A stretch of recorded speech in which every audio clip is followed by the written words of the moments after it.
Well, today is the final day of preparation for the game, which comes up tomorrow night, and it will finally be played by the looks of everything. Good afternoon, everyone, from Clipper Magazine Stadium, along with James Murray, Dave Collins with you. It is a lovely day at the ballpark. The storms of last night have passed through. We've got a nice breeze blowing in. Temperatures very moderate this afternoon. No summer steam heat at all at Clipper Magazine Stadium on this Sunday as we wrap up a four-game series against the Somerset Patriots. The Patriots taking two of the first three, and then the Barnstormers turning the tables last night with a 10-6 victory in a ball game that lasted 3.5 hours here last night. The Barnstormers' bats were booming. 2-run home runs last night by Nate Coronado and Sean Halton, and 12 hits altogether. Garrett Weber had his second big game in a row. Today, Joe Gardner will be making the start for the Barnstormers, trying to shake off basically what was a disaster the other night at Bridgeport. He gave up 12 hits and 6 walks in 4 innings, and he faced 27 batters, and out of those 27 batters, I believe 20 of them reached base by a hit, error, or walk. So a rough night for Gardner on Tuesday night, but back on familiar turf on his home mound here, and that's a once-in-a-lifetime outing for Gardner. I would expect to see much, much better here today, and the Barnstormers do need it. The pitching staff has gotten chewed up over the last 8 days. 5 times now in the last 7 games, we have seen the opposing team get to the 6th time through the batting order in a 9-inning ball game. That's a lot of pitches thrown, a lot of time in the field for this Barnstormers ball club. Lancaster today will be facing a guy generally they've had some success against in the past. That is former Bridgeport left-hander Mike Antonini. But, as so often happens, somebody joins Somerset and his world changes. Antonini has not walked a batter in 12 innings. He has struck out 11. He's only allowed 6 hits and 1 run as they get him built up into a starting role. No record yet because he hasn't lasted long enough in a game to win, and his ERA is 0.75 coming in to play this afternoon. That's the pitching matchup that we have here today. It is Sunday, which means I caught up with Ross Peoples earlier, and last week we were celebrating a 12-11 come-from-behind win the night before, and a great stretch in which the Barnstormers had won 17 of 22. This past week, it just hasn't gone so well. We'll talk to Ross about that and look ahead to tomorrow night. We'll be back in just a moment here on the Lancaster Barnstormers YouTube channel.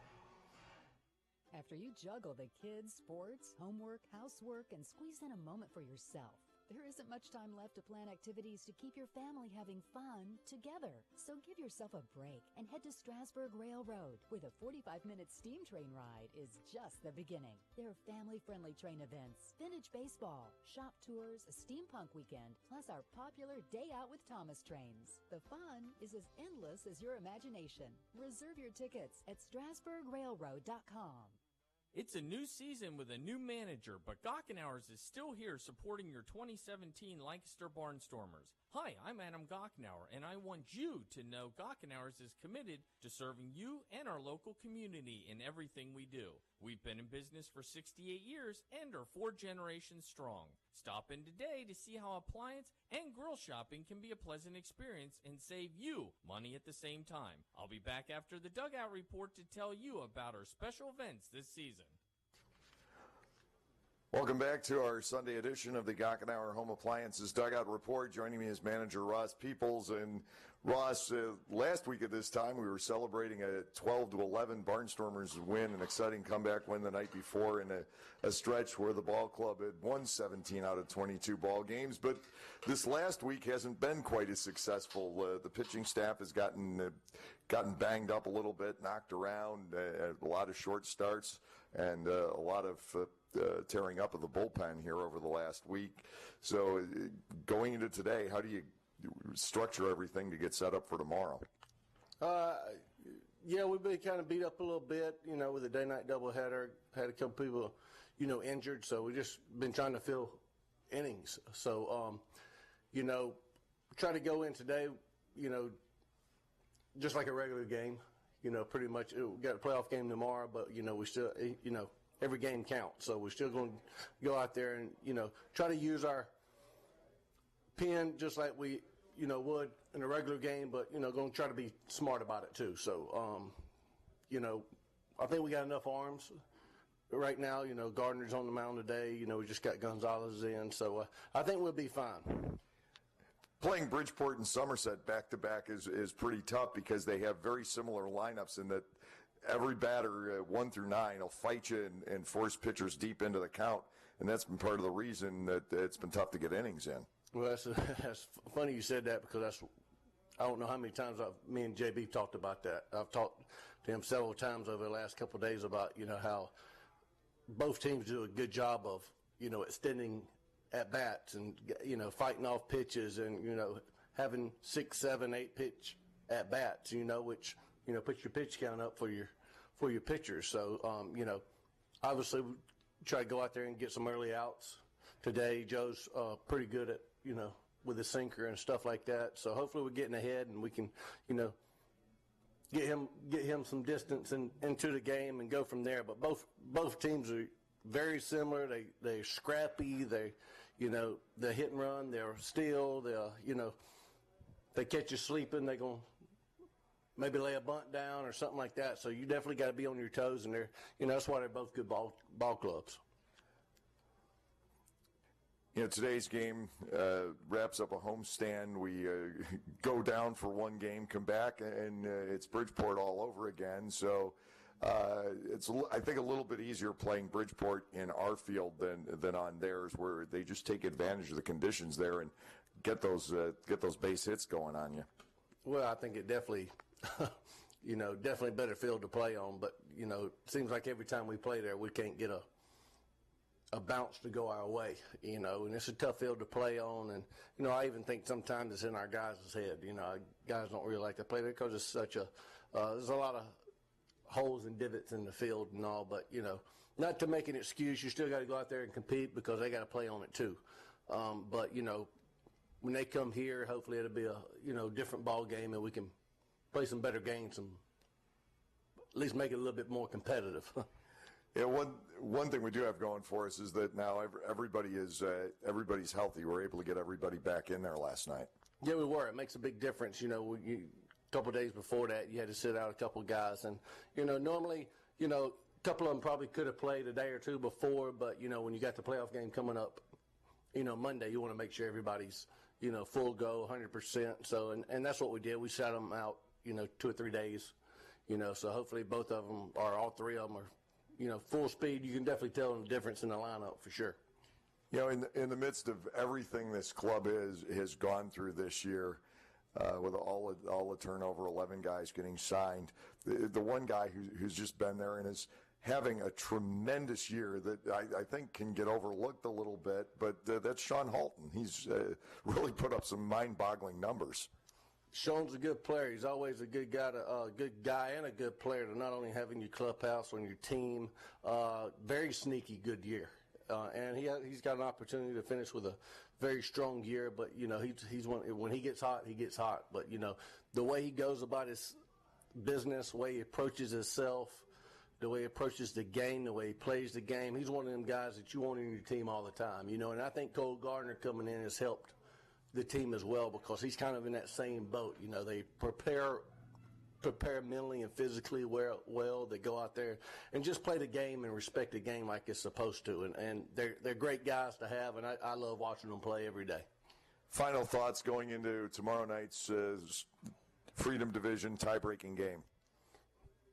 Ask me that again? I said final thoughts going into tomorrow night's Freedom Division tie-breaking game. I just hope we can play the game. We should be able to and play it well. Barnstormers and Somerset wrapping up a 4-game series. We'll have the starting lineups coming your way next right here on the Lancaster Barnstormers YouTube channel. Another great dugout report. Adam Gockenauer from Gockenauer Appliances back with you again to remind you to please stop by our showroom in East Petersburg to see all the best appliance brands on the market today. Brands like GE, Maytag, Whirlpool, Speed Queen, and Fisher & Paykel. We not only can save you money on your purchase, but provide you with our own service, delivery, and installation. Join our family and let us show you how fun appliance shopping can be. Gockenauer's in East Petersburg.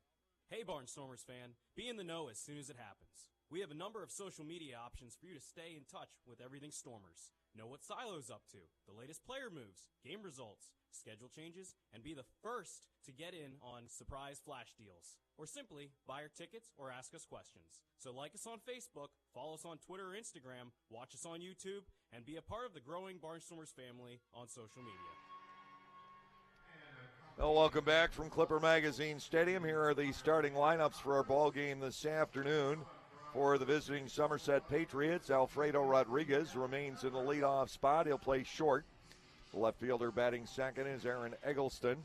Justin Pacioli will be in center field. He is batting third. The cleanup hitter is the right fielder Carlos Guzman. Omo Rosario is batting fifth at third base. Christian Marrero will bat in the number 6 slot. He will play first. The DH batting seventh is Jovan Gonzalez. Adam Donahue is catching and hitting eighth. Justin Trapp is at second base, batting ninth. Mike Antonini with the start, no record, and a minuscule 0.75 ERA.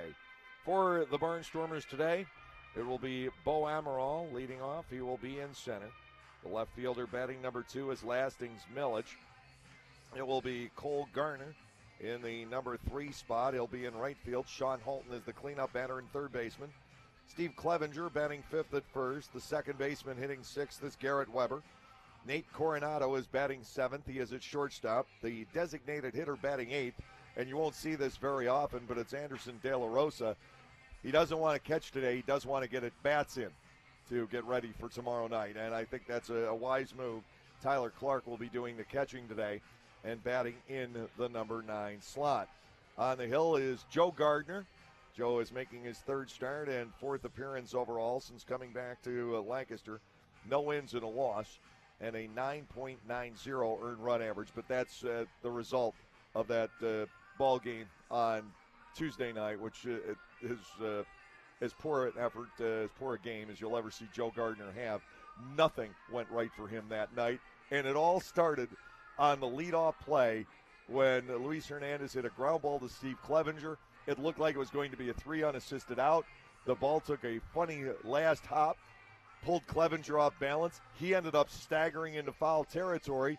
Gardner knew he needed to go cover the mound, or cover first base rather, and coming off the mound, he just about went down, and it just cascaded from there. Nothing went right for Joe in that last start, and it looks to turn that around here today. So it's the Barnstormers and the Patriots. We wrap up a 4-game series on to Southern Maryland for the de facto playoff game tomorrow night.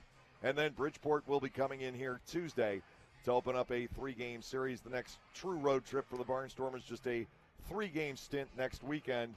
The Barnstormers will be headed to Long Island to take on the red-hot Long Island Ducks, winners of 9 in a row, to surge into first place in the Liberty Division. Barnstormers lead by 1 heading into today. They'll look to do their part to retain that lead. We'll be back with play-by-play baseball in just a moment on the Lancaster Barnstormers YouTube channel.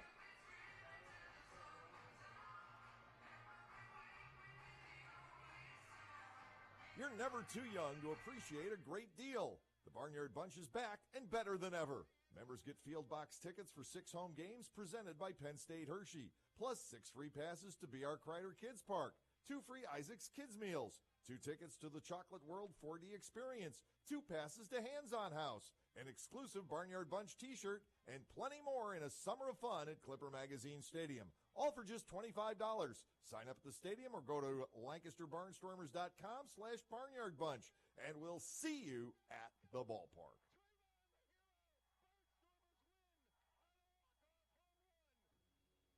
You're never too young to appreciate a great deal. The Barnyard Bunch is back and better than ever. Members get field box tickets for 6 home games presented by Penn State Hershey, plus 6 free passes to B.R. Kreider Kids Park, 2 free Isaac's Kids Meals, 2 tickets to the Chocolate World 4D Experience, 2 passes to Hands-On House, an exclusive Barnyard Bunch t-shirt, and plenty more in a summer of fun at Clipper Magazine Stadium. All for just $25. Sign up at the stadium or go to LancasterBarnstormers.com/Barnyard Bunch, and we'll see you at the ballpark. Wrapping up a 4-game series against the Somerset Patriots, the Barnstormers have only lost one series at home this entire year. That was heading into the All-Star break. They dropped 2 out of 3 against the York Revolution, and at this point you'd like to have one of those back. But at that particular time, the Barnstormers were just completely shredded by the schedule, by that push going down the end of the first half, and of course all the signings that occurred right before the All-Star break. So that is what it is. The only loss of a series for the Barnstormers at home this season, but it could happen again today. They need a win in order to avoid that. Joe Gardner hitting the mound for the Lancaster Barnstormers. Our umpires today, John Harrington will have the plate, Dave Shirkus at first, and Buzz Albert with the calls over on the third base side. Now it's time to send you down to the field for today's opening ceremonies. United States of America with our national anthem, performed this afternoon by Abigail Lesher.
National anthem this afternoon at Clipper Magazine Stadium.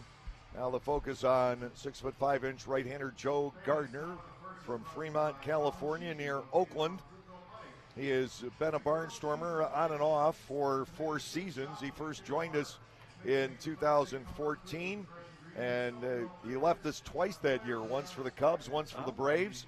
Went 3-2 that season, and then 9-6 for the playoff club in 2015, and last year he came back and went 3-1 as a Barnstormer, joining the ball club much like he did this year after taking classes, spending some time at home. And Gardner, this go-around, has given up 20 hits in 10 innings, 11 runs, all earned. He has walked 9, and he has struck out 8. He'll be backed up defensively by Sean Halton at third, Nate Coronado's at short, Garrett Weber at second, Steve Clevenger at first. The outfield has Lastings, Millage in left with Bo Amaral in center. Cole Garner is stationed in right, and today Tyler Clark is doing the catching for the Lancaster Barnstormers. James Murray, a spectacular afternoon for baseball here at Clipper Magazine Stadium. It's so comfortable. It's so nice and relaxing out here now. Even like last night too, it just without the sun. After the rain passed and everything was nice and calm, it was cool and comfortable out. The fans all stayed, even though the fireworks were all for naught and they didn't happen thanks to curfew. But right now, there's such a nice breeze out, and I'm really hoping that really gets the ball flying on the Barnstormers side of things. That breeze now is blowing in. Yes, it's straight in from center. It's been changing directions. Yeah, it was blowing in from left earlier. There's Alfredo Rodriguez, the Somerset shortstop, hitting .245 with 24 knocked in. Gardner to the plate, and he delivers a strike to get us started here this afternoon. Wonder how Gardner felt a few days ago on his bullpen day where he had to go in and pitch an inning of work. Fouled off by Rodriguez. It is 0-2. And then 2 days later, back Am I right? Two Yeah, days later, he's back it was on the mound now. Friday night. That's right. His bullpen work was on the game mound. He pitched a scoreless inning, getting himself out of a bases-loaded one-out jam. Here's the 0-2, outside and low to Rodriguez. Ball 1, 2 strikes. Talked at length with Ross Peoples on the Dugout Report, in case you weren't tuned in yet, about Bridgeport and Somerset and how pesky their lineups are. Swinging a foul ball back, the count continues at 1-2. They just do not go down easily. They don't put your pitch in play. They foul off good 2-strike pitches, and they really make you work as the pitcher in the game. Here's a 1-2. That is pulled down the left field line. Foul out onto the hill by Rodriguez. But again, here we go. Gardner comes out, pounding the zone, but this is the 6th pitch of the at-bat. Rodriguez won't go away. That's right. They're getting pesky right off the start of the game, and how Barnstormers really need to use their pitches economically. 1-2 is poked foul down the right field line. It's going to be hard to get through innings with like 10, 11 pitches when you're already at 6, 7 of them, and several of them fouled. 1 ball, 2 strikes. Pitch number 7 coming up. Gardner ready to go, and it is high, 2-2. We saw that with this with the Bluefish earlier in the week. They've been fouling off strikes. Here's a 2-2 from Gardner, outside and low. We go to a full count, 3-2. As the batteries cannot figure out a way to get rid of these hitters. They're fouling off the good pitches in the zone. That's right. They're not putting them in play. 3-2, there's a leadoff walk. That was on Rodriguez, not Gardner. Nope. 9-pitch walk. He fouled off some really good pitches, and then Gardner started missing the zone. It's a quality at bat. Aaron Eggleston, the left fielder, steps in, batting .253 with 2 home runs and 32 runs batted in. How do you counter that? And if I had an explanation, I'd offer it to the coaching staff. Of course. They don't have one either. To Eggleston, a strike at the knees. It is 0-1 as he showed bunt. Eggleston jumping up to the number 2 spot in the batting order. He singled in a run during a 9th-inning rally last night after striking out 3 times in the game. Infield sets, double play depth.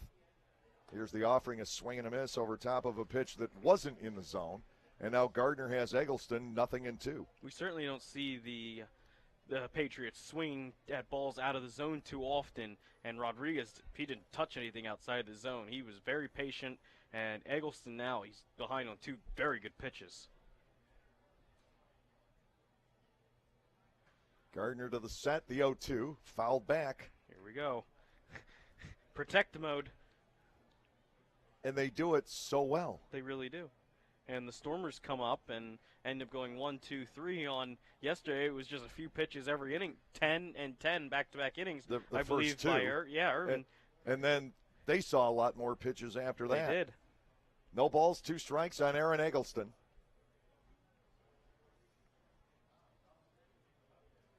Gardner comes set, ready to go. That's inside. 13 pitches. We're only on the second batter. And Gardner has been ahead 0-2 on both of them.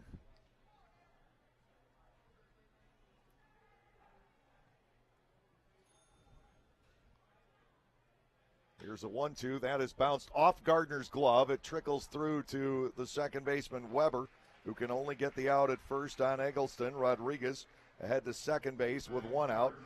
Justin Paccioli will step in, batting .299 with 26 runs batted in. So about 15 pitches, and we have 1 out. A wonderful recipe. It would have been nice had that gotten through. We might have had a chance to turn a double play. Absolutely. If it wasn't hit so slowly, then we would have been. Right-handed batting, Paccioli steps in. Rodriguez at second, 1 out.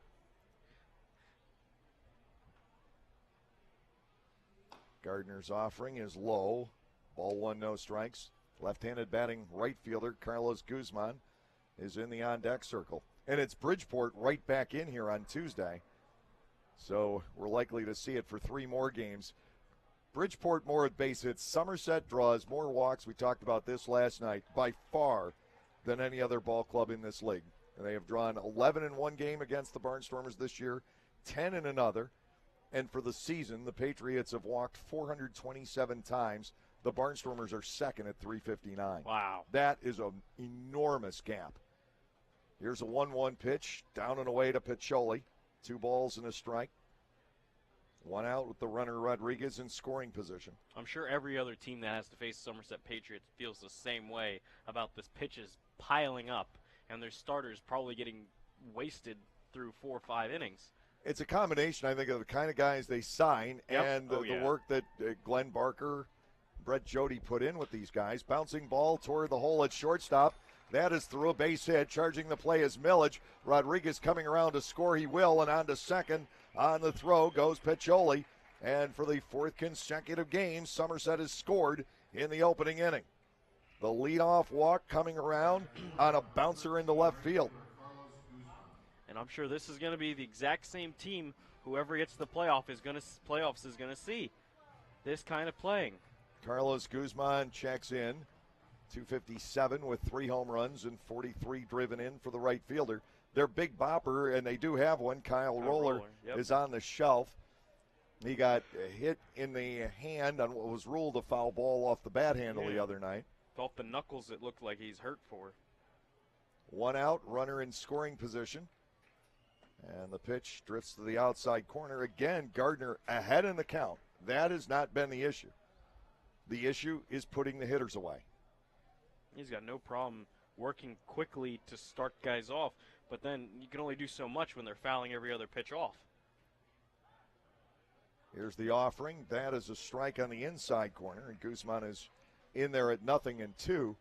But I always get a little leery with the communication. Coronado was over to take a throw at second, and Gardner delivered to the plate. It completely opened up the left side for Carlos Guzman. He would have had to inside out that pitch on the inside corner. Thank goodness he didn't. Ball is low, gets away from Clark, but Piccoli didn't read it initially, and he stays at second base. Guzman batting 1-2. They have not hit a ball hard the entire inning. A single by Piccoli, a bouncer through a wide open left side. Coronado was cheating toward the middle on the play. Yeah, nobody home. And Millage had no chance. The ball was hit too slowly through the left side. Gardner works home, and that's lined and gets away from Weber, trickling into shallow right field. It'll be a second run for the Patriots. Guzman holding on at first. That ball was absolutely screamed to the backhand side of Garrett Weber. He got a glove on it, and the worst possible thing happened at that point. He slowed it down and deflected it toward the right field line. So it's 2-0 already. And here comes Olmo Rosario with 1 out and 1 on.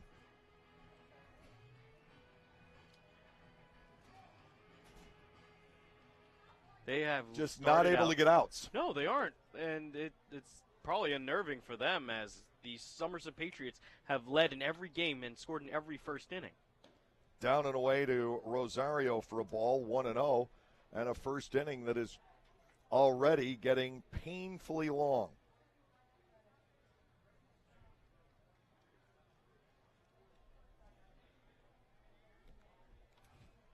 Lob toss to first base. Guzman, who has stolen 9, jumps back in. Now the good news is New Britain's up 5-0 at York in the bottom of the third inning. There's one thing we can hope for, and they're probably saying the same thing on their broadcast. Oh, good thing. Patriots are up 2-0 on the Barnstormers. Ball 2 is low on Rosario, 2-0.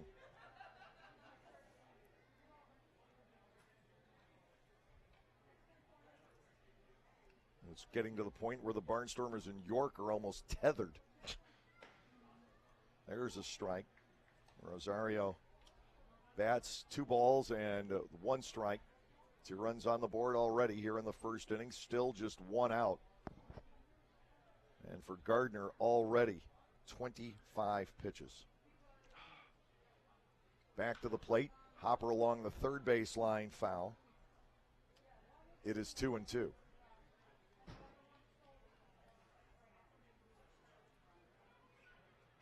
Ball club just hasn't been able to come up with a play this inning. If the Eggleston ground ball, I think, gets through to Weber initially without being touched, it's a double play. Yep. The picture changes in the inning. There goes the runner. The pitch is knocked foul. Guzman will head back. But it's just prolonging everything. Another 2-strike foul ball. Just need a whole staff of rubber arms that can make up for the foul balls and these long counts that the Patriots are able to work into.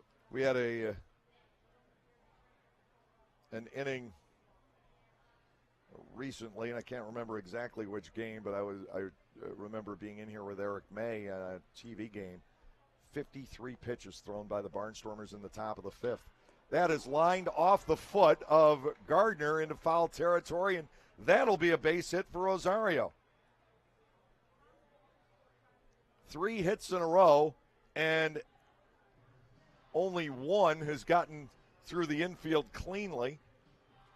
Joe Gardner hitting the shoe on the smash toward the middle by Rosario, and it deflected so sharply Gardner had to chase it almost to the Barnstormers' dugout. First and second, 1 out. Christian Marrero, the first baseman, will step in, batting .292. These little things for a team that's doing pretty darn well will always continue to go their way. One gets by Weber. It was actually scalded, and he had no shot at just self-defending himself. His self-preservation, and then another one. 2 of them off Gardner already in the inning. It's one thing if it's rapid-fire succession. Right. But it's already 28 pitches into the inning. You have a walk, you have 3 singles, a chopper, a ball lined off the glove of the second baseman, and another one lined off the foot of the pitcher. And Somerset threatens to blow the game open here in the first inning. Christian Marrero taking a pitch low for ball 1. Jovan Gonzalez waits on deck. You'd think out of all of this, there'd be a pop-up that would be playable or something. Gardner's delivery finds the range. So once again,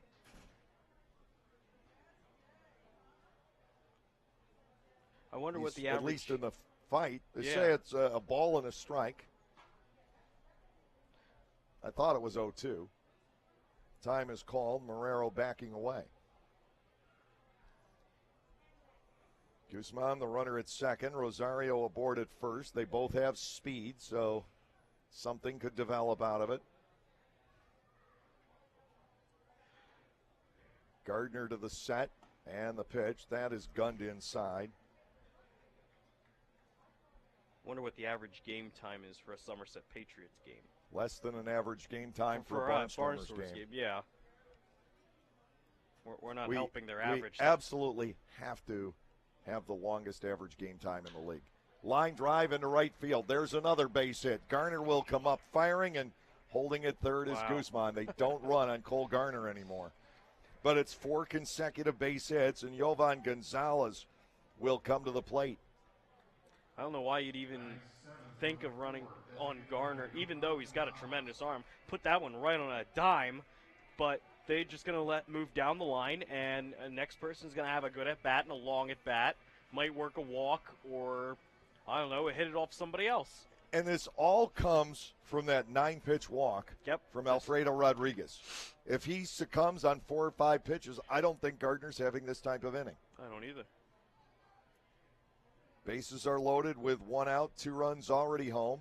Gardner to the plate, and a strike is taken by Jovan Gonzalez. But if we don't get a double play here soon, this is going to be a 40-pitch first inning for Gardner. That bullpen's so worn out. Next offering, ground ball shortstop. Coronado goes to Weber, back to first, they turn it. Why didn't you say it earlier, Dave? 6-4-3, and that will save a little bit in the tank anyhow. 2 runs, 4 hits with no errors. Somerset strands 2, and at the end of a half, Patriots 2. Barnstormers are coming up.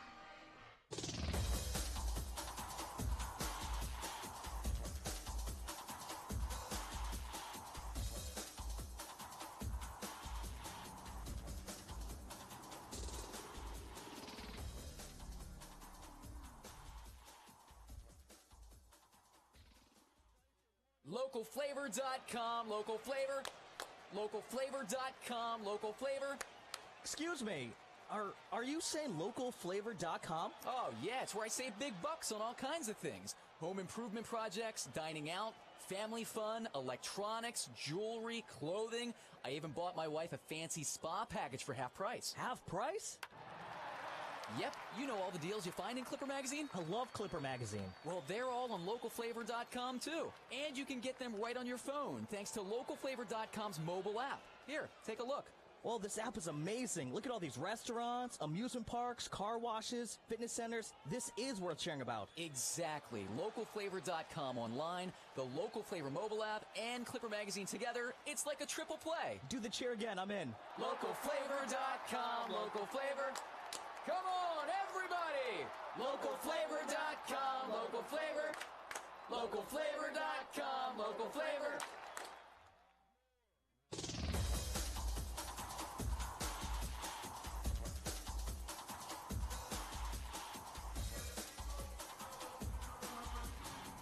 The Lancaster Barnstormers threw 204 pitches last night, 34 in the top half of the first inning this afternoon.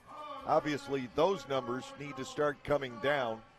Got 5 weeks left of the season, and even if you win tomorrow night, and we certainly hope and believe that'll be the case, but you've got to get this pitching staff lined up, and you can't have these 100-pitch 4-inning starts and continuing through the bullpen. You've got to get through these innings quicker. I don't know exactly what the answer is, but just to know that it's got to be recognized as an issue at this point.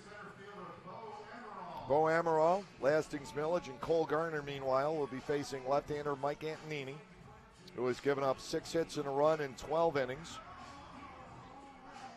in 3 starts. He went 4 2/3 against York the last time out, and that's where he gave up the run. Not involved in the decision, a game the Revs eventually won by a score of 4-1. Here's the delivery. Amaral, first pitch swinging, lofts a fly ball to left. Aaron Eggleston coming on to make the catch. 1 pitch, 1 out. And what a difference. And I was just saying, watch Antonini just put this together and get out in like probably 10 pitches. Well, the Barnstormers, by their nature, are an aggressive team. Here is Lastings Millage. He, as of late, has been the most patient hitter on the ball club. 280 with 1 home run and 36 driven in. He has drawn 30 walks. Robinson leading the group that's here anyway with 37. Blake Galen may have had more. First pitch is a called strike to Millage. It's 0-1. Antonini, 12 innings, no walks, 6 hits.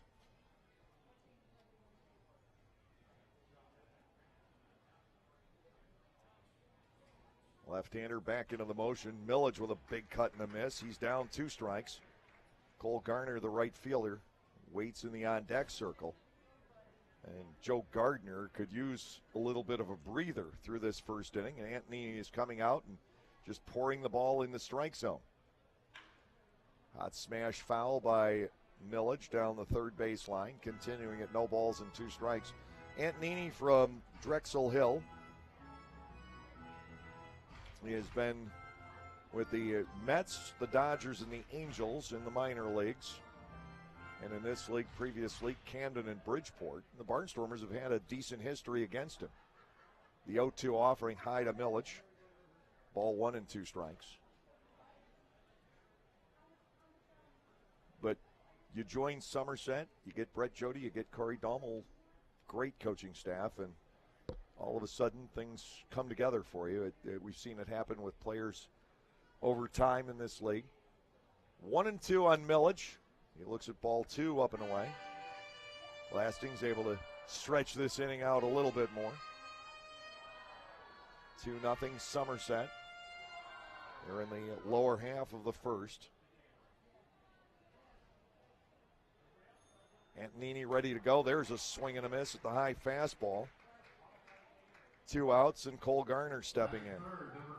283 for Garner with 5 homers and 21 knocked in.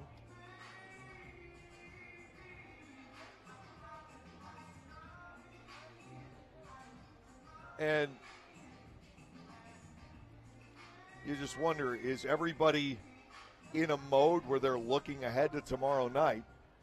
That's one of the dangers that we have faced with having to keep backing this game up. Upstairs for a ball on Cole, 1-0. Third baseman Sean Halton waiting on deck. Got to talk to Brad a little bit about the game tomorrow and seeing how he's feeling, and he's ready to go. Smashed base hit left Good field for stuff. Garner. 2-out base runner for the Barnstormers in the first inning, and Halton will step in. Sean, after a rough start against left-handed pitchers this season, is now sitting on them. It was against the left-hander Dwayne Belo last night that he hit the 2-run homer up onto the hillside. And his numbers against lefty pitching starting to look really good. 284 with 5 home runs in 95 at-bats. See what he can do with Antonini here. 267 overall, 23 homers, 74 runs batted in. Those both lead the league. 53 extra base hits leading the league.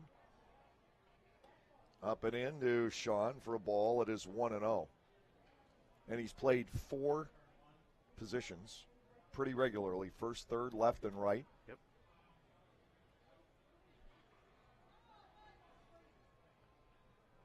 Garner, the runner at first base, 1-0. The count on Halton. The left-hander Antonini to the set. The pitch cut on and missed. Even count on Sean at 1-1. Left-handed batting first baseman Steve Clevenger to follow.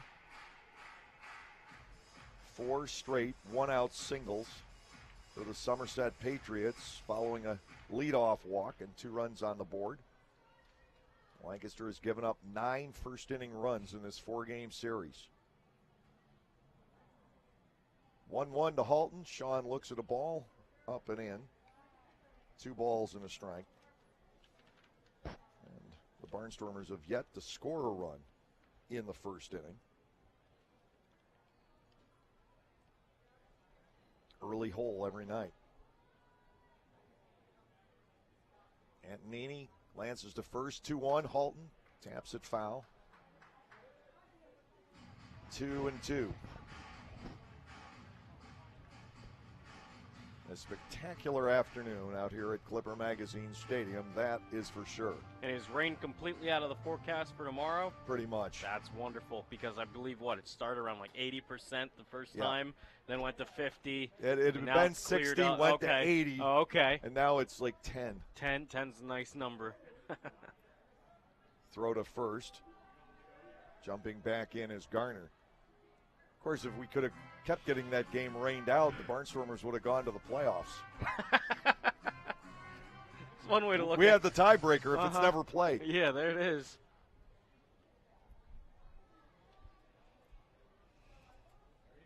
Two and 2. Antonini working out of the set, and he's going to throw to first base. Garner was already back. Josh Bell not in the lineup today. He is coaching at first. Ross Peoples over at third.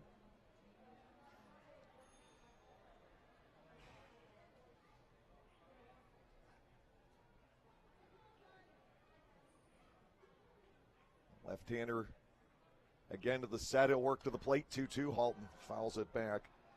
So the Barnstormers at least have managed to get this to a 15-pitch inning out of Antonini.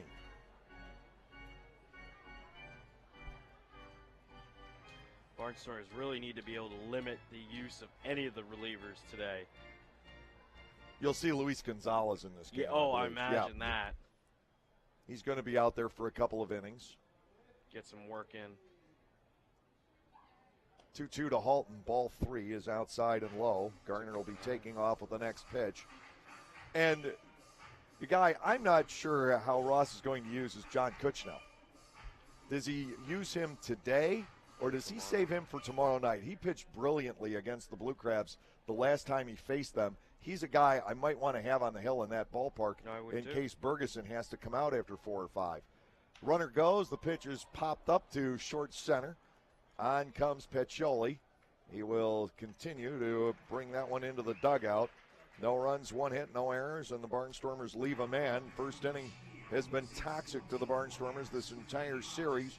We close it out with Somerset leading 2-0.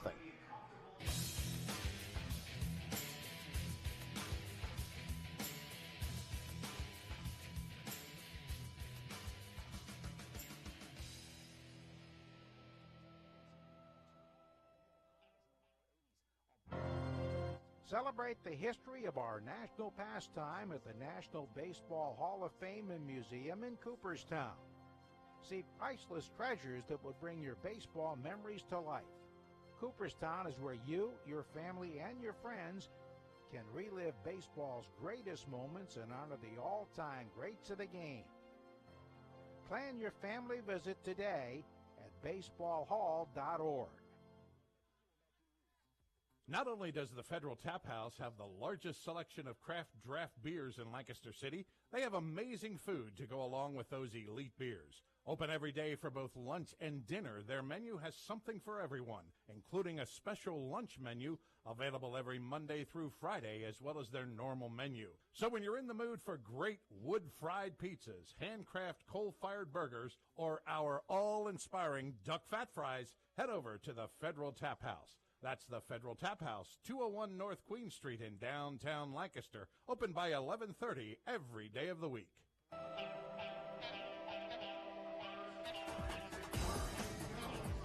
Well, heading into tomorrow night, you hope this is temporary. The Barnstormers have taken Nate Coronado out of the game today. And as we go to the second inning, it'll be Garrett Weber moving to short and Brian Hoover taking over at second base. Adam Donahue, the catcher, will come to the plate leading off against Joe Gardner here in the top of the second inning. First pitch upstairs, ball one. Justin Trapp and Alfredo Rodriguez will follow.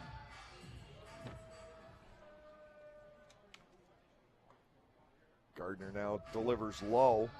He hasn't been far out of the zone with either pitch, but he trails Donahue 2 balls and no strikes. Joe comes back, and he is up 3-0.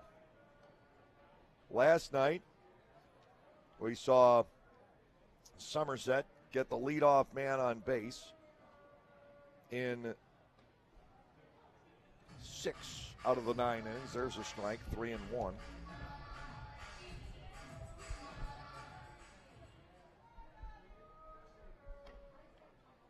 And ball 4 outside. Leadoff walk again. Last night, there were 2 singles and 4 walks leading off innings for the Patriots. 2 walks here today. Justin Trapp, the second baseman, will come to the plate. He lined into the 9-3 double play, finishing off the game last night in a huge sigh of relief and mop of the brow up here to see Garner in position to make that play. Donahue is aboard. He's stolen 4 bases this year. There's a push bunt but foul line to the first base coach. No balls and a strike. If that double play Justin didn't Trapp. happen, God knows what would have carried on beyond that. We know Carter would have probably come in because Clark and Carter had just gotten over to the bullpen and started tossing. But Trapp gets that double and then 2-run score. 10-8 ball game, and them looking for more with only 1 out. Outside and low. Trapp batting at a ball and a strike. 6 out of 8 have reached base so far off Gardner today.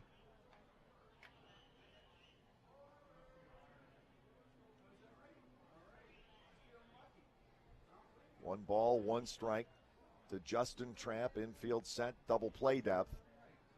Gardner delivers. This is lifted to shallow right center field. Coming on is Cole Garner. He'll make the play. Trapp flies out to right. Back to first goes Donahue, and here's Alfredo Rodriguez, who started off the day with a 9-pitch walk. And that really will trigger an inning. If your leadoff batter can do that, he's really setting the table for you. Yeah. Seeing a lot of pitches, wearing the pitcher down just a little bit to start the game off right after his warm-up pitches. Breaking ball spins outside, ball 1. And then everyone feeds off it and says, okay, I want to have a long at bat, and really start driving into Gardner. 2-0 Patriots. Next offering, line to center field. Here comes Amaral. He'll be there. It's out number 2. Here's a stat for you. Somerset, in the first 3 games of this series, left 40 runners on base. That's how many guys they've had on board. And unfortunately, last night they left 14 guys on. Yep. The Barnstormers were able to pitch themselves out of a lot of jams. I believe they tied their season record of 14. Yeah, it was tied the most against the Barnstormers.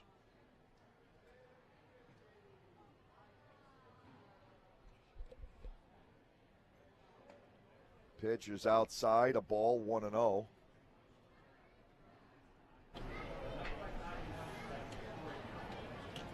Aaron Eggleston stepping in.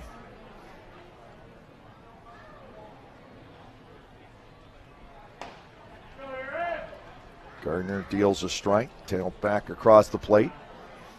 Well, at least Coronado's still with the team out there. He's hanging over the rail, so hopefully he's maybe just not feeling a little too well. I would hate not to have him in there tomorrow night. Me too. That would be not good at all. Runner goes, and the throw from Clark is in center field. Weber late, breaking for second base. It'll just be a stolen base for Donaghy. His 5th of the year, now 2-1 on Aaron Eggleston. But Weber's not used to playing short. No. And it's his job with the left-handed batter up there to cover. Just moving over. And unlikely Adam Donaghy also breaking doesn't help Weber. But he's stolen 5 this year. I think the element of surprise. Ball 3 is outside. Pacholi waits on deck.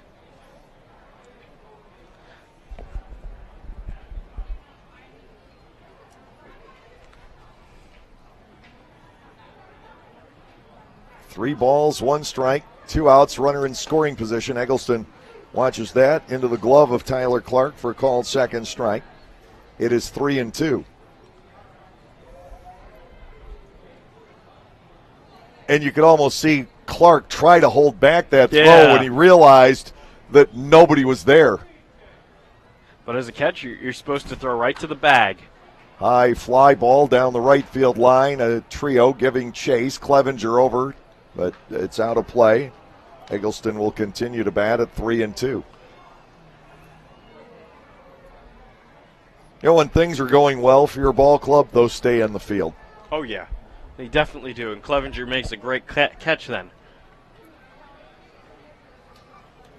3 balls, 2 strikes with 2 outs. First base is open here. Again, it's the difficulty getting outs. So he's at 50 pitches 50 right pitches now. In an inning and 2/3. Oh, my.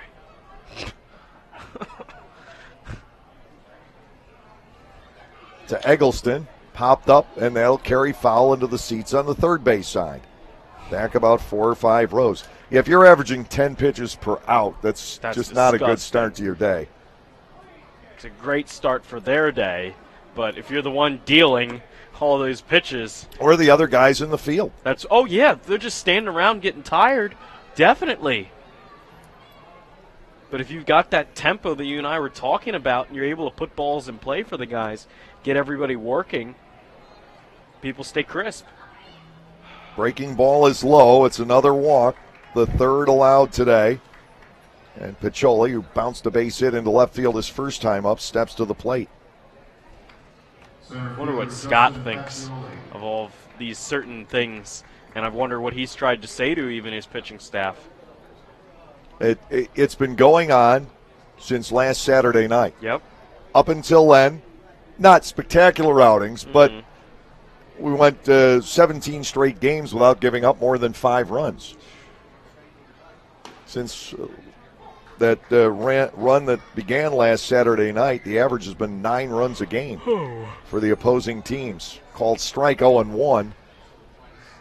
And it hasn't been this quick barrage of base hits. It's been just these long, drawn-out games. Ground ball left side. That'll be flagged by Halton. He's got to make the long throw. It is there. And Gardner is able to post a scoreless second inning. But it took 20 pitches to get there. No runs, no hits, no errors, and 2 more left on by Somerset. Thank goodness they're not hitting all that well with runners in scoring position in this series. We'll go to the bottom of the second, 2-0 Patriots.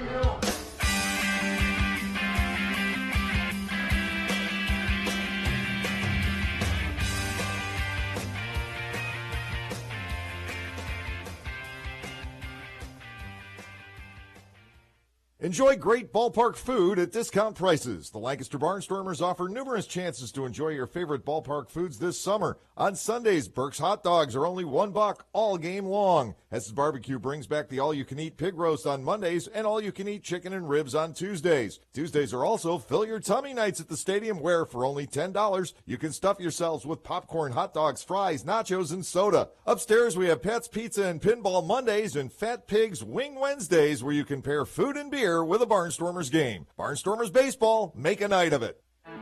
Silicon, microprocessors, and thousands of lines of code. Raw elements transformed into innovation by Lexus. For a limited time, experience advanced safety technology for yourself at the Lexus Golden Opportunity Sales Event. But hurry, these offers won't last. Now through September 5th. See Bobby Rahal Lexus in Mechanicsburg.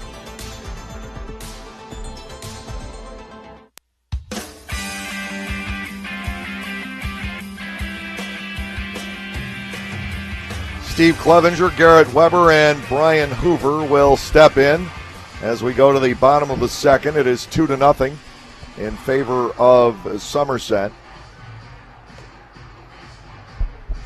New Britain continues to lead York 5-0 into the top of the fifth inning.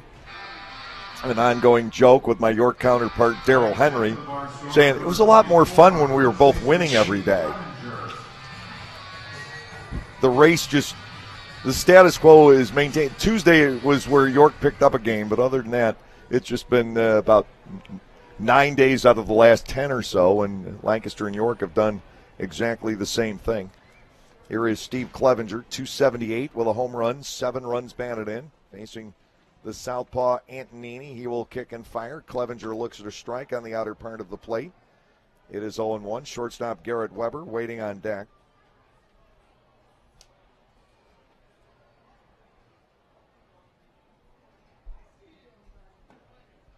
Next delivery missing. And it is 1-1.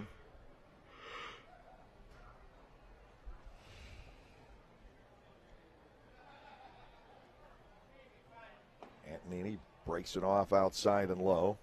Clevenger gains the advantage at 2-1. Stormers are trying to work the count in their own favors now. Be nice if they do that and then start like a string of hits. The windup. And the 2-1, Clevenger with a foul ball back into the screen. 2 balls and 2 strikes. I guess that's a stat worth tracking eventually, is pitches per out. I think I have come up with something new. There you go, Dave. There's strike 3 on the outside corner. Clevenger gone looking. 1 out, and Weber stepping in. Garrett's had a huge weekend.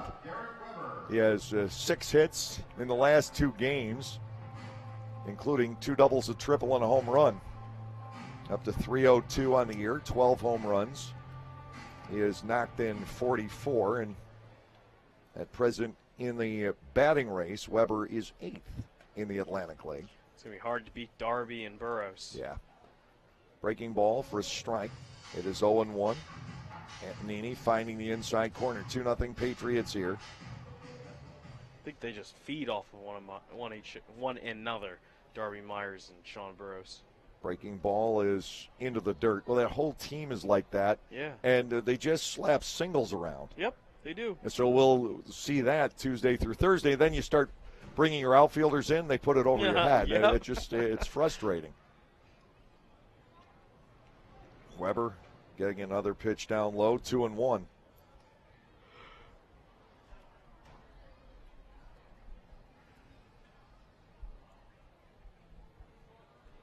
Left-hander ready. Check swing. And ball 3 is up. 3 balls, 1 strike.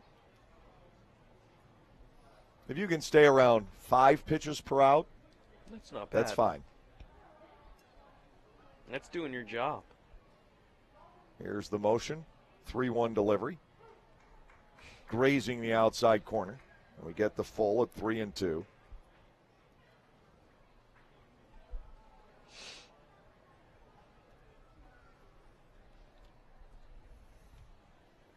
Here comes the payoff. Weber with a swing and a miss. Breaking ball puts him down, and that is strikeout number 3 for Mike Antonini. Now Brian Hoover stepping in.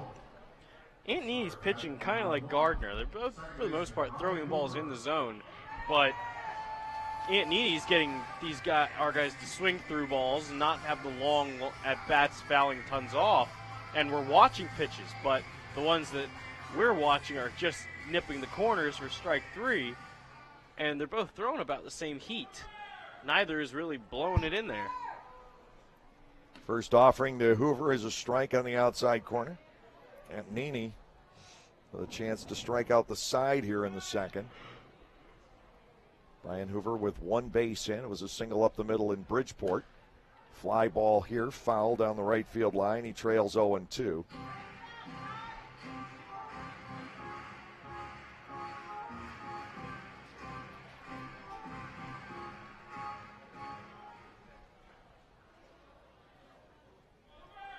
Next offering, swing and a miss.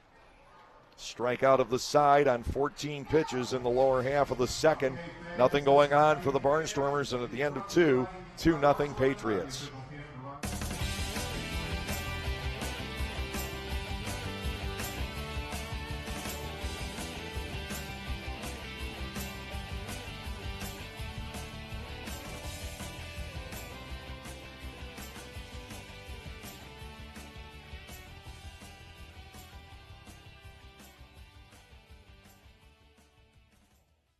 Lancaster Bible College has been around since 1933, but did you know that they offer degrees in much more than just Bible?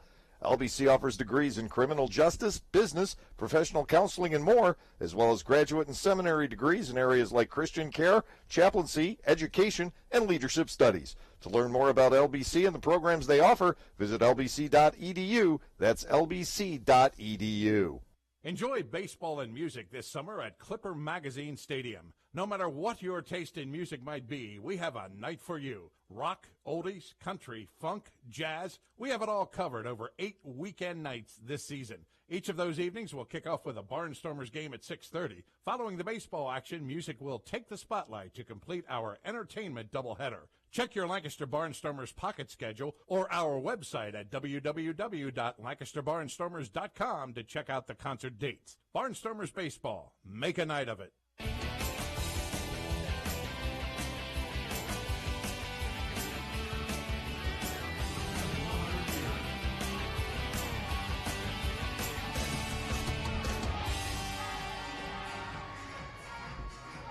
Here is Carlos Guzman, the right fielder for the Patriots, who singled in a run. A sharp liner off the glove of second baseman Garrett Weber back in the first inning. Understand Nate Coronado has a little bit of a knee issue. Okay. That's why he came out. Hopefully just for today. First pitch fastball is a strike on Guzman. It is 0-1. Gardner, generally speaking, in this game has not had trouble throwing strike 1 and even strike 2. Inside a ball here, and it's 1-1. But he has walked both leadoff batters, which like yesterday, has become an epidemic. Four times or three four times in a row? 4 times in a row last night. Yep. 1-1 pitch, tapped foul at the plate, so he's ahead of Guzman at 1-2. But we've said that a couple of times before. We've been talking about that ratio of pitches per out. Back in the day when guys would throw 15, 20 complete games a year, that rate would often be 3 or 4. Right. There was a lot more swings and contact. Yeah. Then. You didn't strike out and you didn't walk a ton. 1-2 pitch, skied out the left field. Lasting's Millage coming on. He'll plant himself underneath to make the catch. Guzman's retired. Gardner retires the leadoff batter for the first time in the game. Here's Olmo Rosario. He singled into center back in the first inning. And now it's up to the offense to get it going for the Barnstormers. But without Coronado, that's a spark taking lost. a huge hole or a huge piece out of the lineup and leaving kind of a hole.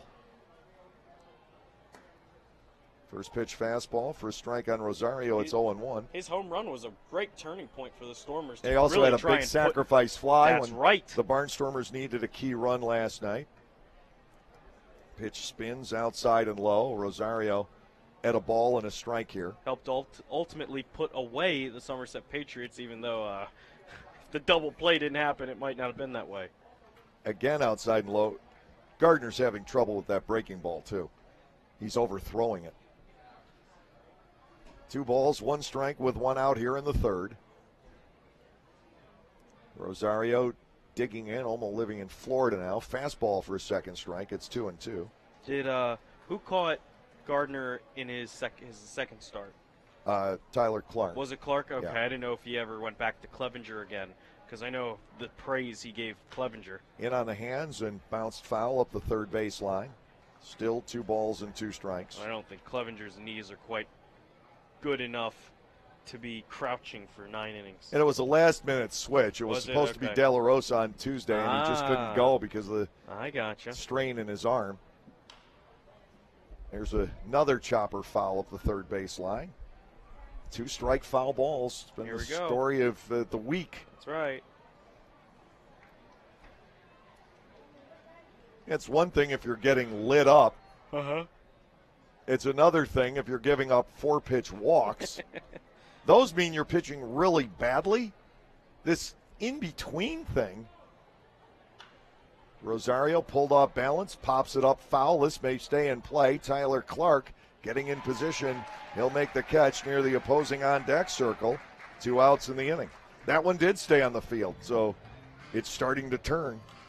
And here is Chris Marrero with a base hit into right field back in the first inning, and they didn't dare try to score on Cole Gardner. Oh, no. They're getting tired of Cole Gardner throwing out base runners in this series. People were the same way with Gindel. When he was out there after the first few, I think he had 5 assists in to go through the season to start, and then everyone stopped running, and Gindel wanted to get to a certain number in his head. He's like, 15, I'll get picked up really quick. And no one ran anymore. He tells me he had 2 assists in his first game for Richmond, and nobody would run on him again. Ain't that something? Ball 1, no strikes to Christian Marrero. I got my Marreros mixed the last time Somerset was in here. Oh. His brother Chris used to play for Somerset, and I was mistaken. I thought it was the same player. And Chris got to the major leagues this year. Fastball is high, so Somerset has the all-time lead among Atlantic League franchises for getting players to the major leagues after playing for them. Barnstormers been doing a good job catching up. Pulled foul on the ground, 2-2. Somerset did have a 7-year head start. Oh, of course. Yeah, there you go. Barnstormers, if I'm not mistaken, and I have to go back through the list again, but I believe they're at 10. Somerset's had 19. Okay. 2-2 pitch, fastball runs into close. Marrero bats with a full count. Yovan Gonzalez, the designated hitter, waits on deck.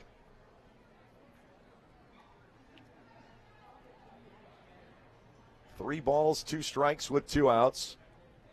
Gardner to the plate, ground ball, second base, handled by Hoover. He'll make the short throw. It's a 1-2-3 inning. Those are few and far between. 17 pitches for the 1-2-3 inning, but Gardner is through it, and we'll go to the bottom half of the third inning with Somerset leading 2-0.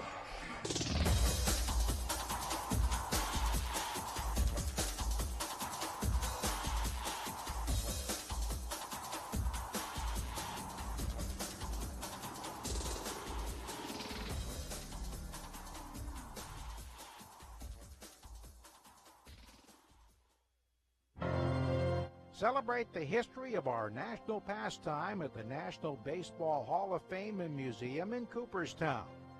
See priceless treasures that would bring your baseball memories to life.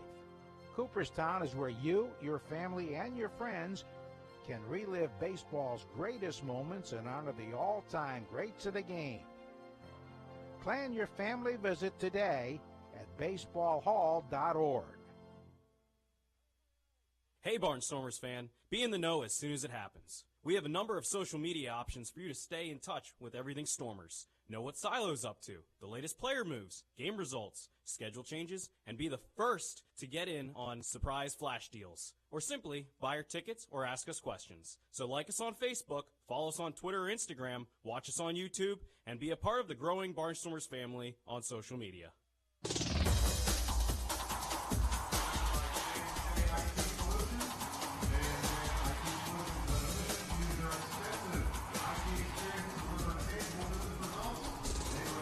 We are into the bottom of the third inning. Anderson, De La Rosa, Tyler Clark, and Bo Amaral will be facing Mike Antonini, who has allowed a base hit to Cole Garner and struck out 4 over the first 2 innings.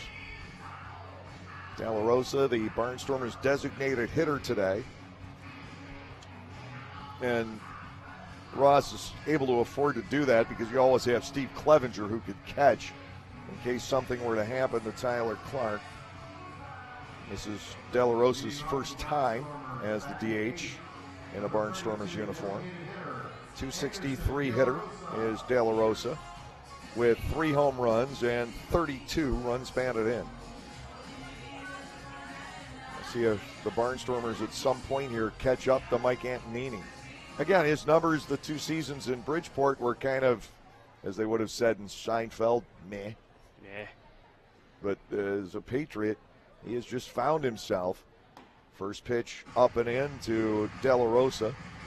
Ball 1 and no strikes. Somerset is setting itself up for certainly the potential of championship number 7. They're already in the postseason. 1-0 offering, taken for ball 2 off the inside corner. And the way the Patriots have looked this weekend, you certainly see that potential for that 7th title. 2-0. De La Rosa lets it ride. That's a strike at the knees. We go to 2-1.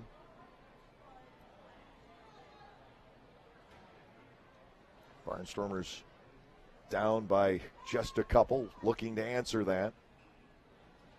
Antonini to the plate, a swing and a miss. 2 balls and 2 strikes. The Barnstormers just not picking up the left-hander at all. He seems to be moving the ball around all 4 corners of the strike zone. 2-2, fouled back. That got in the way, or that one would have been mine. Yeah, Dave, I'm sure. Well, 2 balls and 2 strikes. I have caught one in a radio booth. Yeah. Okay. The Duckies are back up 2-0 over the Blue Crabs. Trying to win their 10th in a row. That's unbelievable. A 7-game series against Southern Maryland and Long Island, looking for the sweep of all 7. Wow. The De La Rosa 2-2 offering. Inside out swing, roller on the right side. Long way to come and get it for Trapp. But he does have time and throws out De La Rosa. 1 man gone here in the 6th inning. Tyler Clark stepping in. The catcher will be batting right-handed. 173 overall for Tyler with a home run, and he has knocked in 10. Has 5 extra base hits in about his last 17 games. He's got some wallop in that bat. You're still waiting for his home run to call, I know. How's it feel? Antonini to the plate. Clark drops a bunt down, but it's going to roll foul. Would have been a nice one, too. He would have had that beaten out. Oh, yes. That was a great thought on the part of Tyler Clark, but he couldn't get it onto the grass, and there was too much angle on that. It was fair, maybe 60 feet up the foul line, but it really never had a chance. Yeah, it touched the grass, then it went opposite, went left. But great idea to really try and start something, get Antonini out of a little bit of a groove, considering he struck out the side the last inning and got out number 1 on a few pitches of De La Rosa. Yeah, I like that thought. I do too. No balls and a strike to Clark with Amaral waiting on deck. Antonini back into the motion. The pitch fired right through, a second strike. For crying out loud, Clark could have tried to bunt again because they're not even playing for it the second time. York's on the board, 5-2 New Britain, bottom 5. Clark starts the bat, didn't go, says Dave Shirk. Ball 1 and 2 strikes to Tyler. Bridgeport now up 3-2 over Sugar Land in the top of the 6th inning. The Skeeters have to be loving watching Lancaster and York stumble here the last few days. Upstairs, ball 2 and 2 strikes.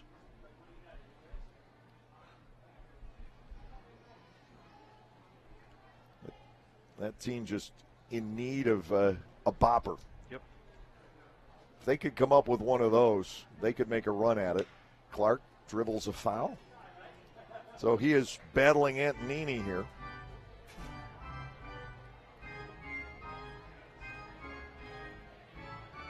Two balls, 2 strikes, the continuing count.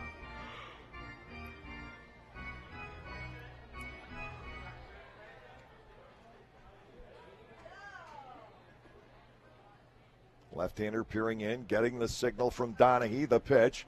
Clark pops it up, foul. Tyler turning this into a fairly decent at-bat.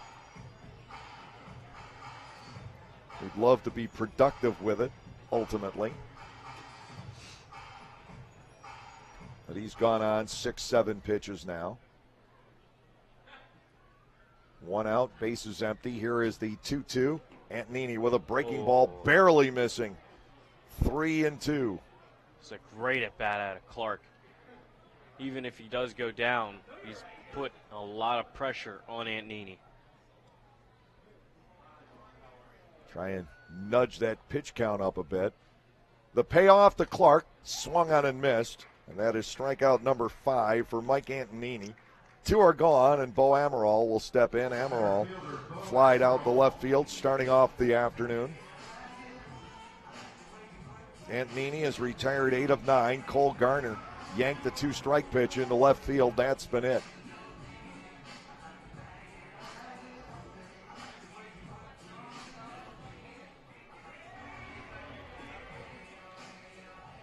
A 2-run first inning for Somerset. Joe Gardner's been able to settle down since then.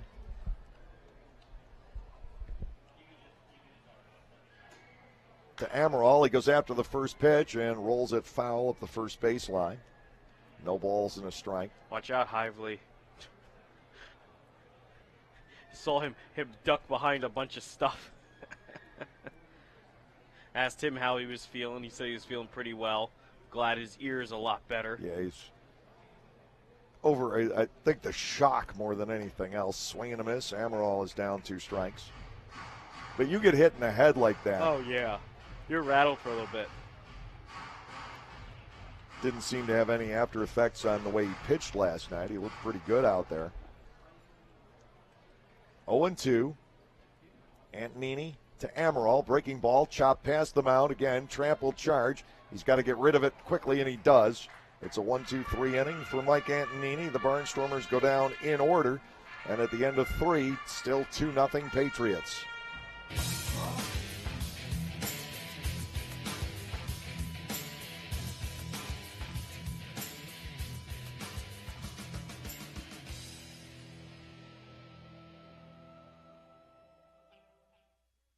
After you juggle the kids, sports, homework, housework, and squeeze in a moment for yourself, there isn't much time left to plan activities to keep your family having fun together. So give yourself a break and head to Strasburg Railroad, where the 45-minute steam train ride is just the beginning. There are family-friendly train events, vintage baseball, shop tours, a steampunk weekend, plus our popular Day Out with Thomas trains. The fun is as endless as your imagination. Reserve your tickets at strasburgrailroad.com. The Federal Tap House is a great place to stop by after a Barnstormers game and continue your enjoyable evening in downtown Lancaster.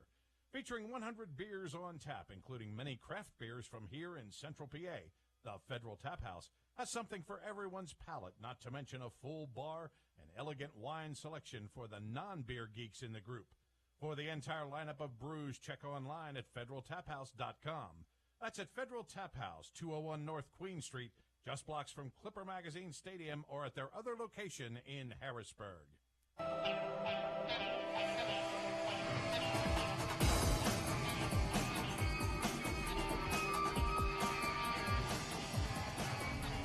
Yovan Gonzalez, Adam Donahue, Justin Trapp, the scheduled hitters for Somerset. As we go into the top half of the fourth inning, 2 runs, 4 hits, no errors. The Patriots have stranded 4. The Barnstormers, no runs on a hit, no errors. And the 1 runner has been left on base. Joe Gardner, 71 pitches through 3 innings. Mike Antonini, 47. Video of the Patriots designated hitter, Yovan Gonzalez. We have seen an average of about 4 3/4 pitches per batter here today. If you want to draw the comparison, why baseball games have gotten longer. If you were to take just take a year, say 1964 and 2017, and take a random selection of games out of those 2 years, the pitches per batter would be much higher in 2017 than, say, 64. 1-1 swing and a miss by Gonzalez. It is a ball and 2 strikes simply because the game has gotten much more sophisticated. You used to go up there and hack. Yeah, you wanted to put the ball in play. You wanted to make everybody work, and you didn't have 3-hour games. Smash foul wide of third. And it's still 1 ball and 2 strikes. Now as hitters have gotten more sophisticated, the idea is to work the count, foul off the 2-strike pitches. 1-2 to Gonzalez. The pitch chopped left side and under the glove of Sean Halton as he goes to his left. That ball stayed low. Halton was expecting it to come up and will await a ruling on the play. Leadoff man is aboard for the 3rd time in 4 innings. Adam Donahue will come to the plate. Donahue with a walk back in the 2nd inning. And it's an error charged to Halton on the play. And I just think this is the fatigue showing. A play like that, Halton usually comes up with. Has for lunch. I mean, first pitch is low to Donahue as he squares around a bunt. Ball 1 and no strikes. But when you're out on that field for 180, 200 pitches a game, day in and day out, and the games take 3.5 hours, and you have a week like the Barnstormers are having, it piles up. Ball 2 is outside to Donahue. 2 balls and no strikes. Could use Donahue to roll into one. That'd be nice. Halton comes up from 3rd. Gonzalez not a steal threat. There is a Donahue swinging away, sawed off. Little looper out the left field, rolls out of the glove of Millage on a diving try. And runners are safe at 1st and 2nd. The bat went flying toward left field, and the ball in the air shallow. Joe Gardner doesn't deserve this inning. He's gotten an easy ground ball on the left side, and he sawed a bat off, and yet he has runners at 1st and 2nd with nobody out. Justin Trapp will come to the plate, and you might look for a bunt here. Trapp fly to right field, his first time up in this ball game. 5 hits now for the Somerset Patriots. Gardner to the plate, and he gets the benefit of a strike on the outside corner as Trapp had squared to bunt. It's 0-1. But still nobody out this inning. Right. And the inning heading for danger. Fastball is outside. 1 ball, 1 strike. Gardner working to Trapp. We're in the 4th inning. The Patriots leading by only 2-0.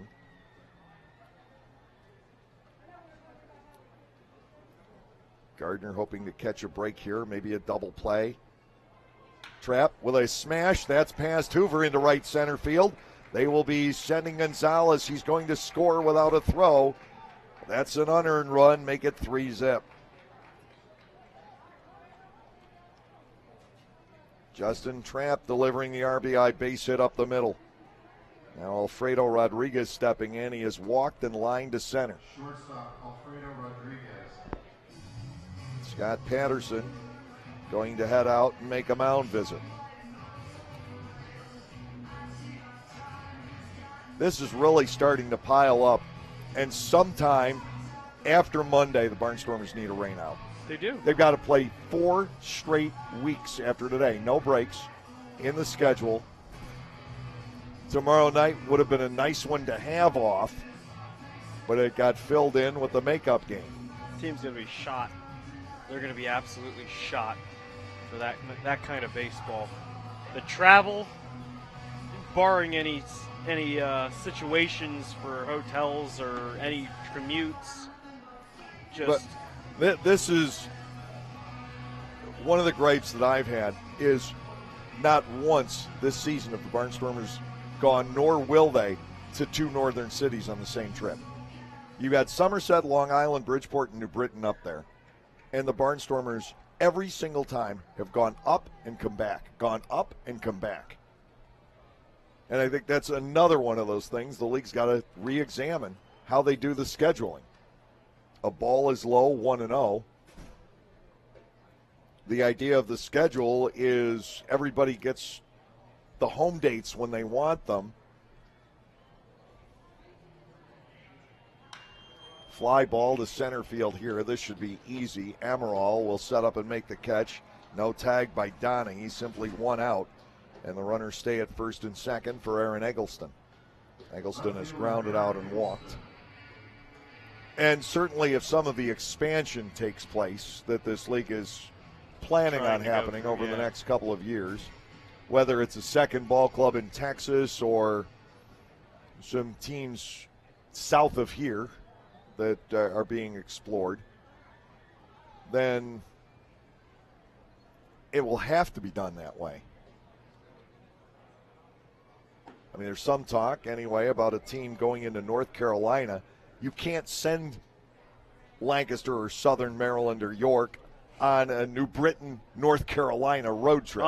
That would just be inhumane. Oh, that's awful. You're going to have to match cities geographically. Strike to the inside corner on Eggleston. Gardner quickly has ahead 0-2.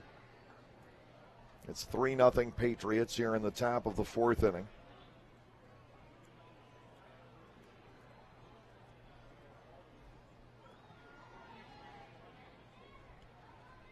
Gardner to the plate. Breaking ball. That is torched out to right field. Garner getting in place to make the catch. Quick throw back to the cutoff man. Nobody moved. Eggleston lines out. 2 are gone. Here is Justin Peccioli. He is 1 for 2. And again, the Patriots are on their 3rd time through the batting order, and we're in the 4th inning.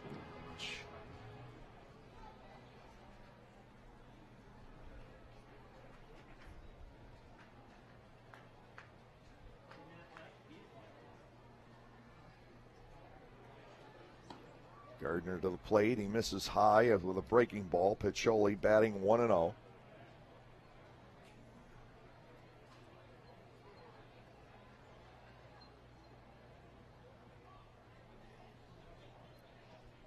Gardner's been able to pitch himself out of some jams.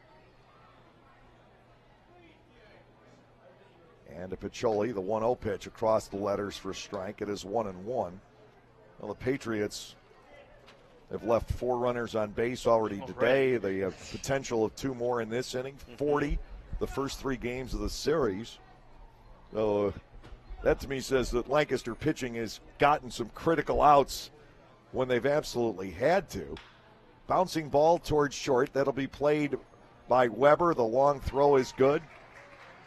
Piccioli retired 6-3. So Gardner is able to settle down and minimize the harm here in the 4th inning, but before that, a run, 2 hits, 1 error.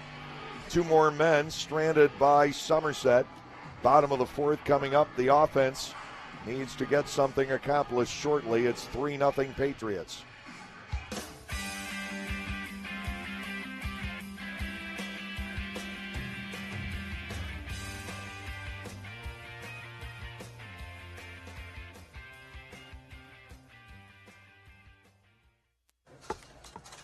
Okay, John, shelves are stocked. So are the new Fast Play games from the Pennsylvania Lottery. Just pick your game, get your ticket, and see if you've won. Like Sunny Money, with top prizes of $5 grand. Yep. Winning's never been faster. Not faster than me clearing these shelves. Dude, I hope you're even faster at restocking. Yeah.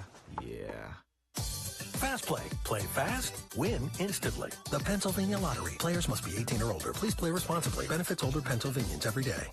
Gockenauer Appliances in East Petersburg is your hometown appliance store with hometown values. We always give back to our community, and this year we are proud to be a sponsor of the East Petersburg Amphitheater Project. Stop in and purchase from us and keep your money here, helping others in your community. We are back again this season with a $25,000 giveaway at the stadium, and you can stop in and register for a Barnstormers game jersey. We want to be your appliance store and give back to all of you. Gockenauer Appliances in East Petersburg.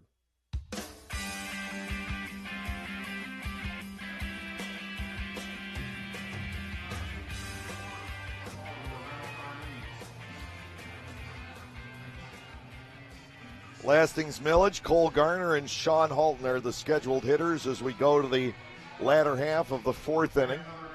The Barnstormers are still very much alive in this ball game, knowing how this team can attack and score runs. Yep. But they have to solve Antonini first. He's retired 9 of 10, 5 on strikes. Lastings Millage to lead off the fourth inning here, a strikeout back in the first. Southern Maryland coming up tomorrow night. It is Brad Bergeson against Gabby Hernandez to settle that tie at 38 and 31. Breaking ball gets there, a strike on Millage. It is 0 and 1.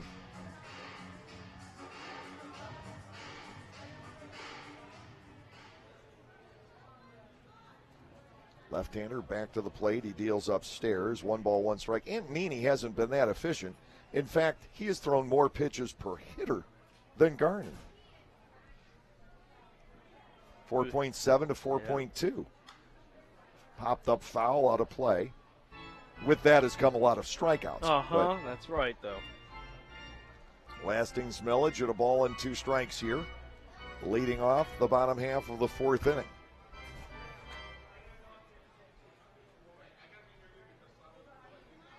Left-hander ready to go, brings it home. Millage stays away from it. Ball 2 is high. Antonini seems kind of sneaky fast out there today. He's been quick. I mean, some of his pitches have definitely gotten up on the Barnstormers hitters quicker than they expected. 2-2, line drive right at the shortstop, Rodriguez.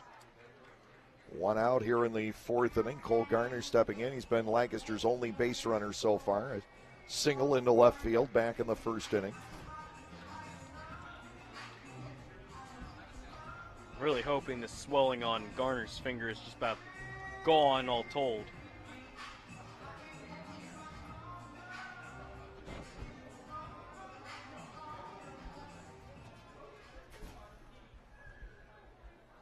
Well, maybe tomorrow night or it may be 5 weeks from now, we'll know where the Barnstormers are headed for this season. Foul ball back out of play for Cole Garner. It is 0-1. But no matter what happens from here on out, 11 guys having their contracts purchased by major league organizations. We believe a league record. Nobody can verify that for us, but it's the most anybody can remember one team having in one season. It's been something special just on that front. High fastball, and to Cole Garner, a ball and a strike. But it's tough, especially, this is probably the one area where it has surfaced when you have a first-time manager like Ross Peoples. It's been tough filling those holes. That will be something you grow into a little bit more over time. And you haven't seen all that many new players come into this league anyway. No. 1-2, Garner swings and misses. That's 6 for Antonini. And with 2 outs, Sean Halton steps in. Halton fly to center back in the first inning. something needs to click. The Barnstormers need to take something with them into tomorrow, like just a little some kind of kick. But it could be that they're just all looking ahead to tomorrow. It really could be. It really could be. And this game is meaningful, and in the backs of their minds, they know that. But this has been a rough week. Tomorrow, you win that. Nothing else matters. That's very true. Breaking ball is good for a strike on Halton. It's 0-1.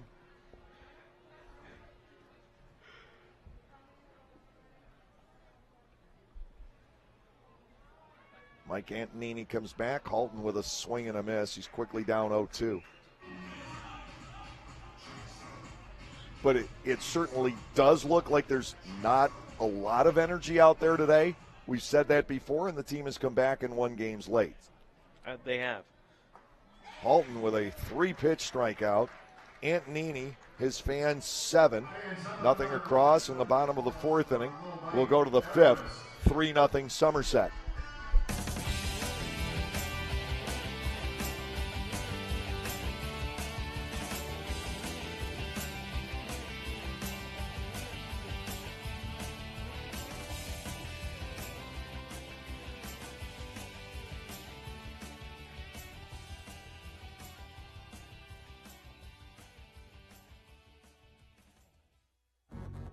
We can't help but always want more, especially on the road.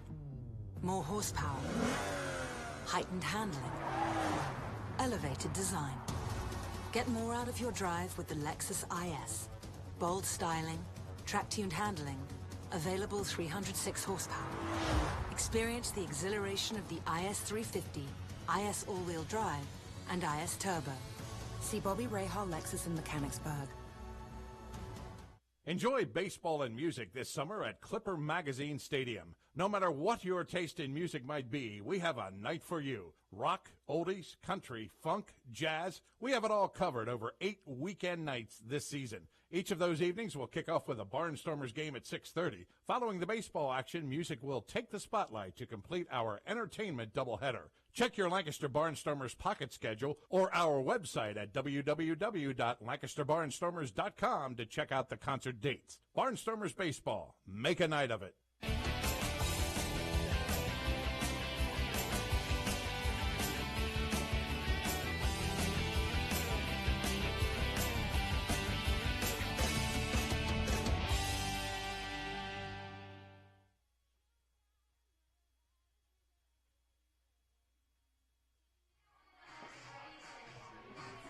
Barnstormers looking for something now as they go into the 5th inning.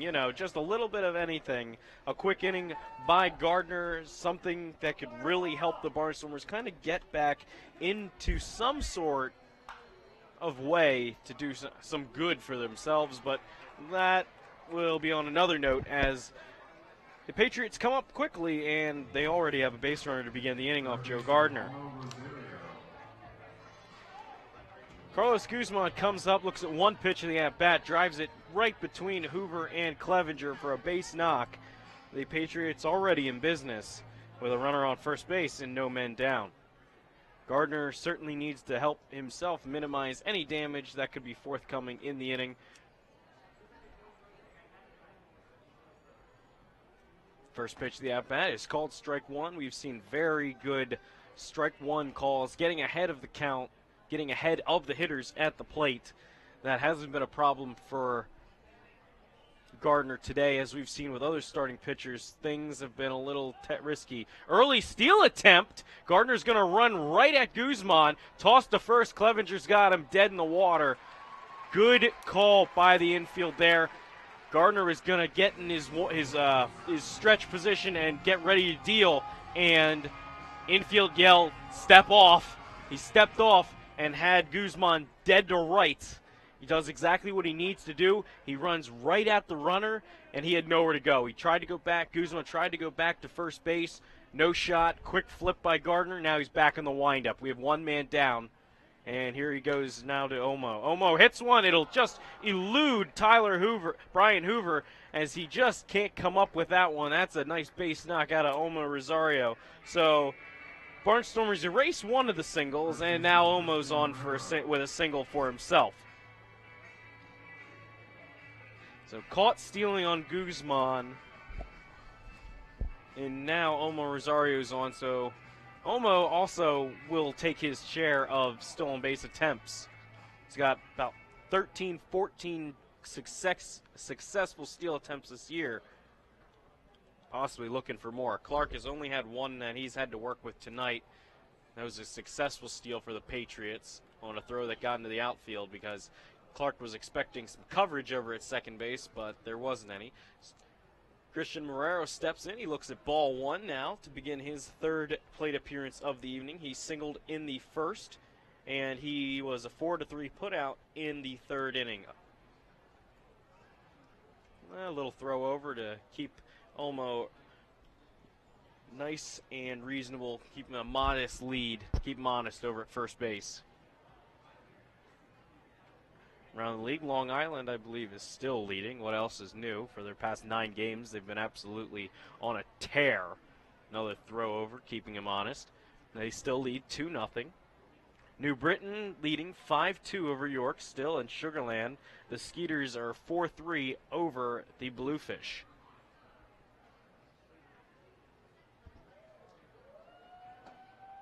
Olmo doesn't go. Gets a good secondary, though. This will be strike one called.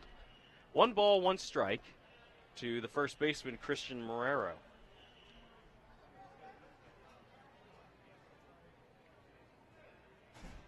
Ramsey had a big hit that scored 2 runs for Caleb Ramsey for the Skeeters. That Halton can't get to this one. This one will be punched right out between both Weber and Halton. That'll be another base hit. So we've already seen 3 hits in the inning, back to back to back. One, however, was erased on the caught stealing attempt by Carlos Guzman. But now the Somerset Patriots have something working and something cooking for them. That's their 9th hit of the afternoon, evening, I say. They still lead this one 3-0. Barnstormers have 1 hit and so far committed 1 error.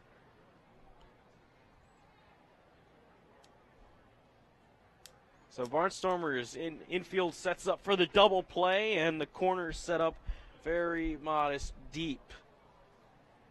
Gardner checks his runners, and here's the delivery. A nice breaking ball. Earlier we saw him struggle from time to time with the breaking ball, getting it over the plate, and that one was a very good slider that catches the outside corner for strike number 1 against the catcher, Jovan Gonzalez. I'm sorry, the designated hitter today, Jovan Gonzalez. He was a catcher yesterday. Today he's getting the DH duties, kind of like the Barnstormers are playing with Tyler Clark and with Anderson De La Rosa. De La Rosa serving as the designated hitter in this one. Jovan Gonzalez serving as the designated hitter for his respective club. Jovan's got the count at 1 ball, 1 strike, and 1 out. Infield remains double play depth. Infield fly is also in order. Here's the pitch. That'll miss inside. The Bluefish just tied things up now. They put a score on. They now have the game neck and neck 4 apiece.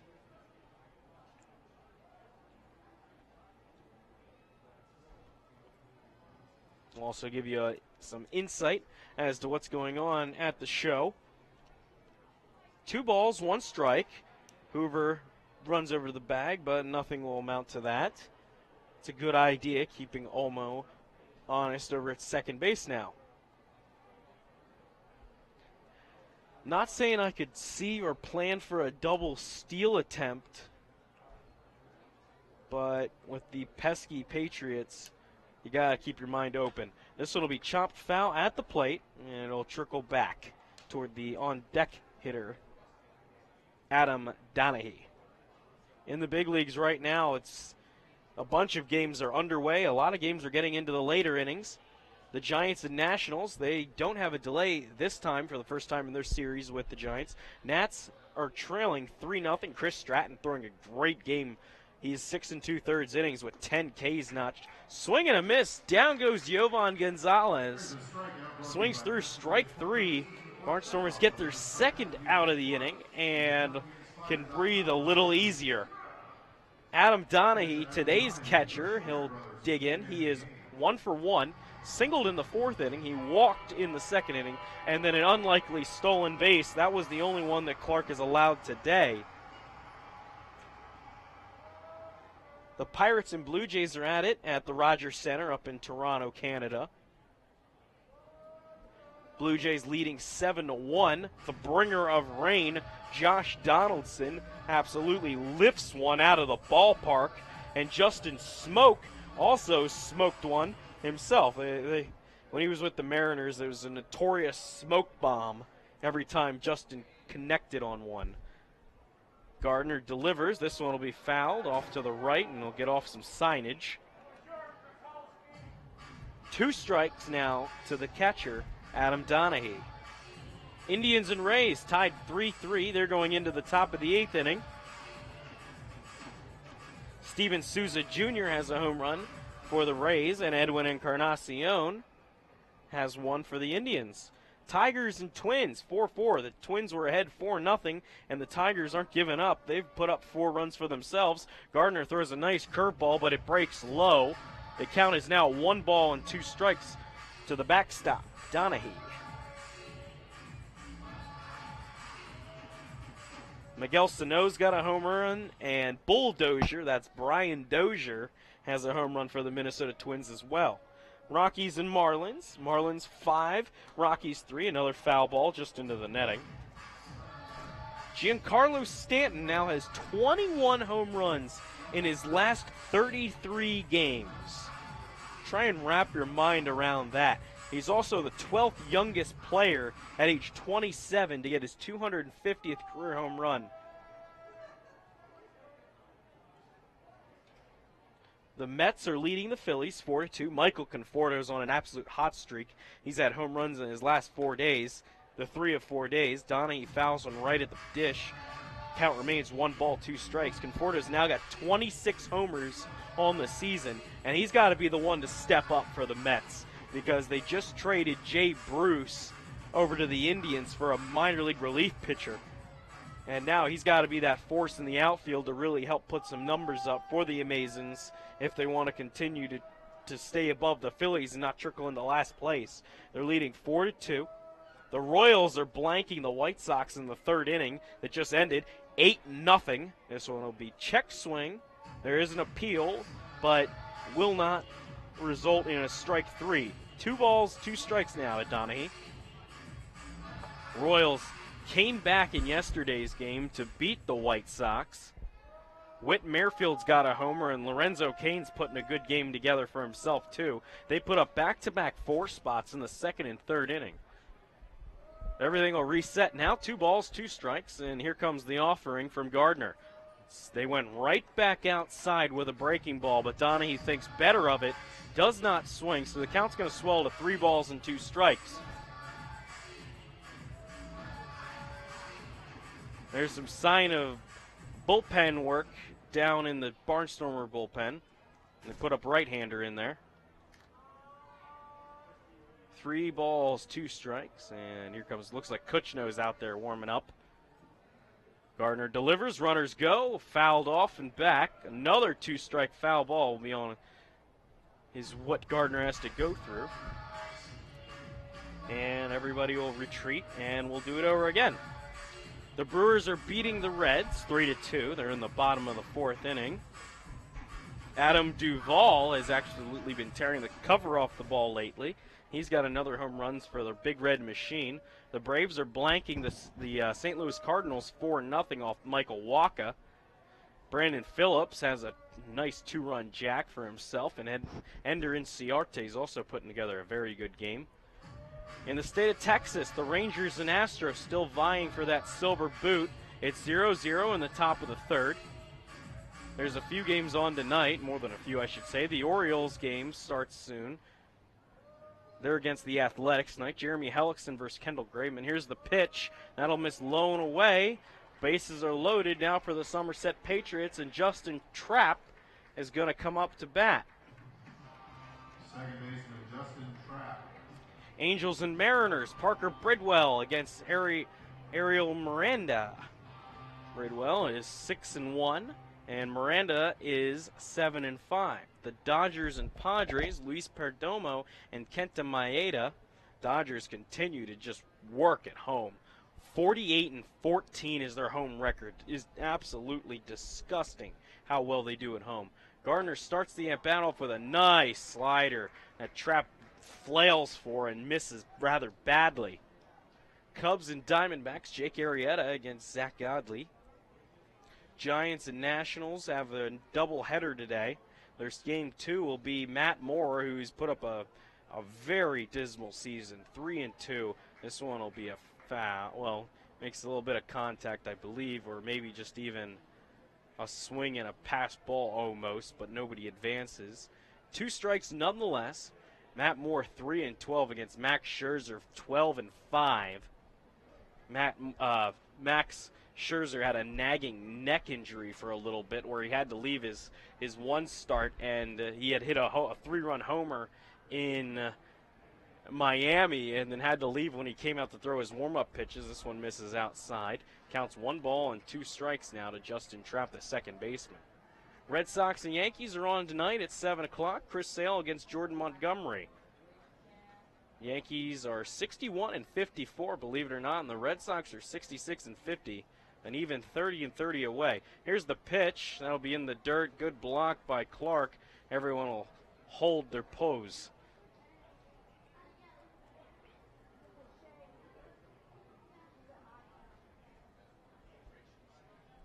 That's what's going around all around the big leagues. We'll certainly give you updates as the games all go by. Barnstormers are trying to get out of this inning and minimize any further damage that could come. Here's the pitch. That'll be chopped right up the middle. Hoover won't have a chance to get to it. They'll throw it in. It's going to be a 2-run single out of the 9 spot in Justin Trapp.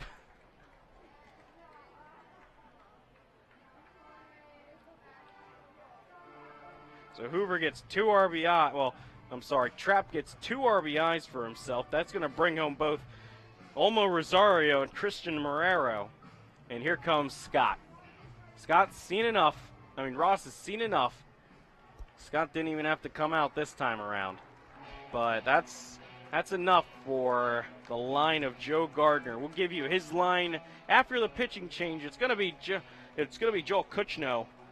So we'll talk to you after these messages, and we'll give you the lines.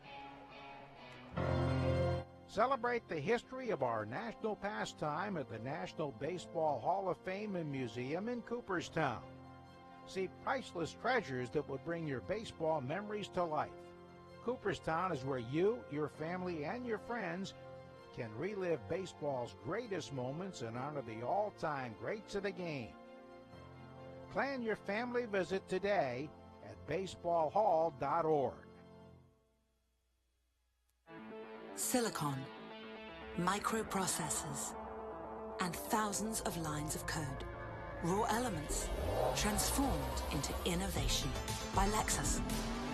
For a limited time, experience advanced safety technology for yourself at the Lexus Golden Opportunity Sales Event. But hurry, these offers won't last. Now through September 5th. See Bobby Rahal Lexus in Mechanicsburg.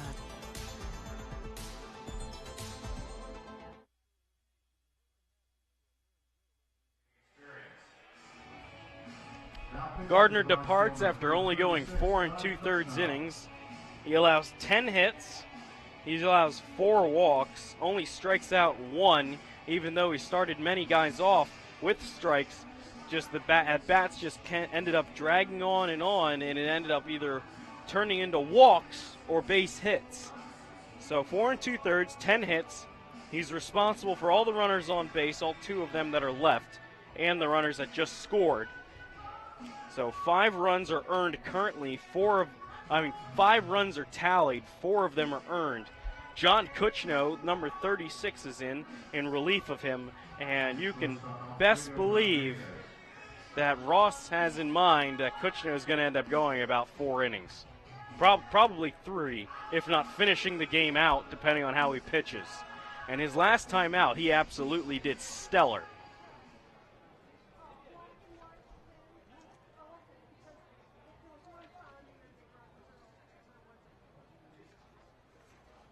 Kuchno gets his sign from Clark.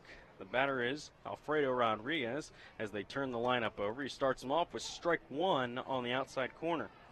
Kutchino's last appearance was against Bridgeport. He put a nice 4 innings of work in, allowed only 2 hits, 2 runs, only one of them earned, 3 walks and 2 strikeouts. It was a loss for the club, it was a 7-1 loss, but Kutchino so far, he's been coming in and really helping out. He's been dealing.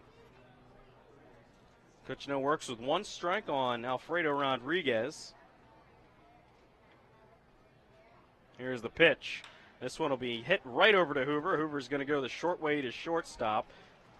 To second base, covering the shortstop, Garrett Weber. So a couple pitches, nets and out there as it goes 4-6 for the force out. But damage is done in the inning as the Somerset Patriots put up another 2-spot. In that inning, they put up 4 hits for themselves, starting with Guzman, who ended up getting caught stealing. Rosario Marrero and Trapp all put up hits, and a walk that was a key walk to Donahue. So a few hits in the inning, end up putting up 2 runs. No errors committed, but the damage is done as the Somerset Patriots now lead this one 5-0.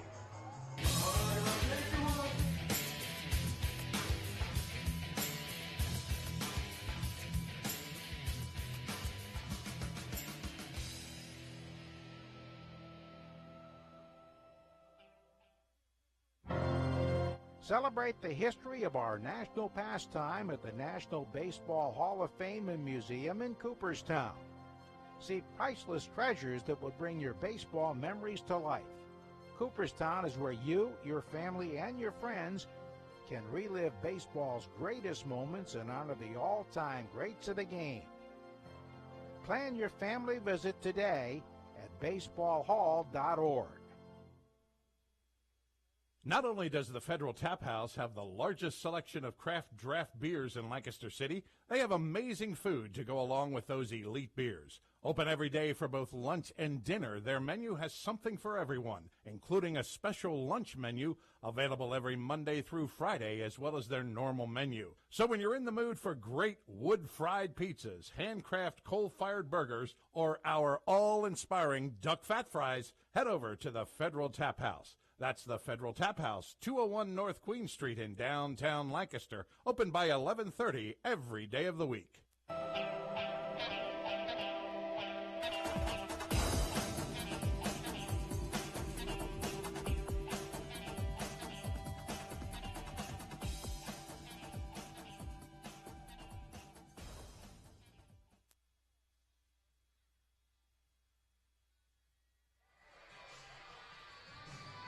Bottom of the 5th now, coming your way. Steve Clevenger is going to lead off for the Barnstormers as they really need to start chipping away at this 5-0 deficit.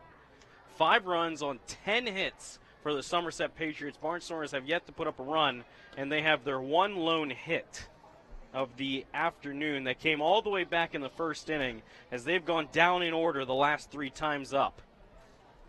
Steve Clevenger will be followed by Garrett Weber and then Brian Hoover. Quickly, looking at a 1-1 count now is Steve Clevenger. Antonini is actually pitching very well to his credit. Antonini's gone 4 innings, only allowed 1 hit, and he struck out 7. There's a good pitch, but it just misses a bit high. Antonini wanted it too as he throws the glove down after he catches the return throw by Donahue. And soon enough, if he keeps pitching like this, he's going to earn those pitches. This one misses just inside. Count is now 3 balls and 1 strike after 2 close misses. Clevenger coming in around the 270 mark. He's got 1 homer and 2 doubles. Quick swing. Fouled off right back into the netting now. Clevenger bats with a full count, 3 balls and 2 strikes. Long Island now is leading only 2-1 as the Southern Maryland Blue Crabs put up a run to their credit. Here's the pitch. Clevenger goes down swinging. That's another strikeout for Antonini, his 8th on the ball game, his 3rd in a row. He struck out 1 in the 1st, 3 in the 2nd, struck out 1 in the 3rd, 2 in the 4th, and right now he's got his first strikeout in the 5th inning. So Antonini absolutely pitching like he's double parked, and he's got plans tonight that he needs to attend to. Here comes Garrett Weber. Weber right now is 0 for 1. He was one of the strikeout victims in the 2nd inning, a part of the only inning that Antonini struck out the side.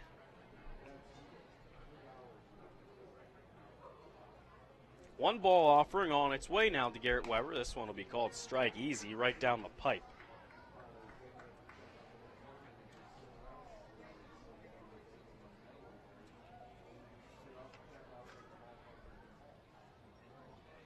There's the pitch, check swing, no swing, ball 2.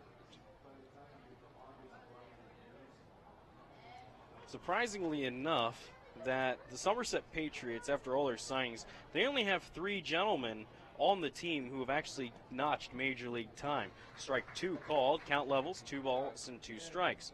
The 3 players that have actually hit to the big leagues, or gotten to the big leagues, I should say, is A.J. Actor, who pitched with the Twins and with the Angel. Dwayne Belo. There's a pitch that misses low. 3 balls and 2 strikes. Dwayne Belo. He is also pitched. He's pitched in the Tigers organization. He's pitched in the Marlins organization, I do believe. And then Dustin Antolin has also pitched in the big leagues. He's made it to the Dodgers organization, I do believe. This will be fouled off and out of play. So the count will stay 3 balls and 2 strikes.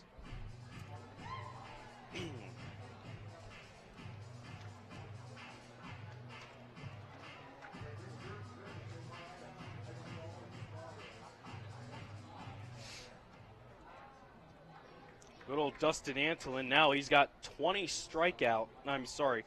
Antonini. There's another foul ball by Weber as he works the count further on. So far, Antonini has put together about 17 innings of work and about 20 strikeouts. He still has not walked a batter. Here's the 3-2 offering once again. That misses ball 4, so I'm glad I jinxed it there as the Barnstormers put on their first base runner for the last since the first inning. So with the jinx, that moves Weber to first base on the walk. That is the first walk that Antonini has surrendered this season. It only took him about 18 innings.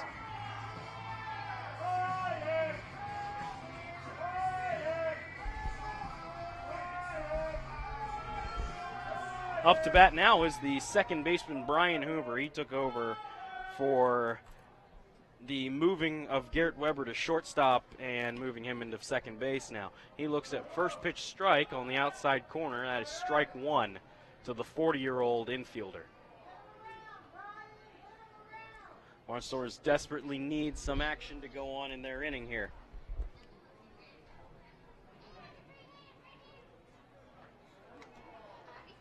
Antonini checks his runner, and here's the delivery. That'll be a popped-up bunt, will not be catchable.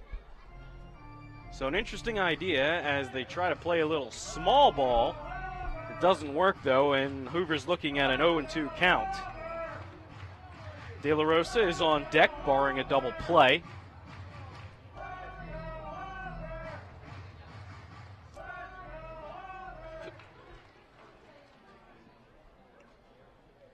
Everything will reset now.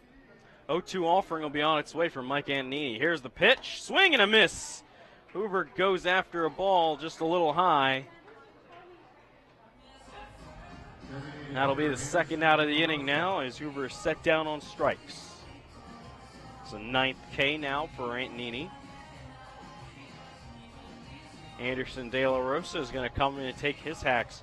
He grounded out in his only at-bat so far in the 3rd inning of work. A 4-3 putout. Antonini is now at 76 pitches through almost 5 innings of work. Joe Gardner had well over 100 when he departed through 4 2/3.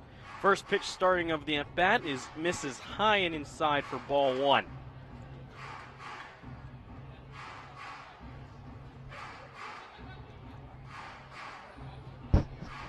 Barnstormers hit the road tomorrow. Tomorrow is the big-time deciding game versus the Southern Maryland Blue Crabs. Both teams struggling immensely of late. This one will be chopped foul at the plate and get a piece of Adam Donahue. Good on John Harrington to walk the ball out and give Donahue just a few seconds to regroup for himself.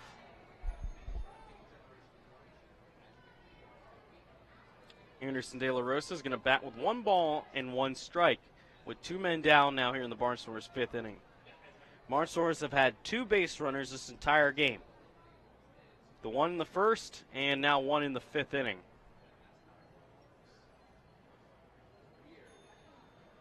And Nini gets a new ball, and here's the pitch. Swing and a miss on a big-time changeup from Antonini. What a pitch. Looked like it was on the outside corner, just absolutely pulls the string on De La Rosa there. And he's looking at being 1 strike away from his 10th K of the game through only 5 innings of work. And Nini checks, looks, and fires. Here it is. Check, swing, called, strike 3 on the appeal to Dave Shirk over at first base. That's the 10th K through 5 innings for Mike Antonini. Barnstormers leave 1. They score no runs. They put up no hits. They leave 1 man on base.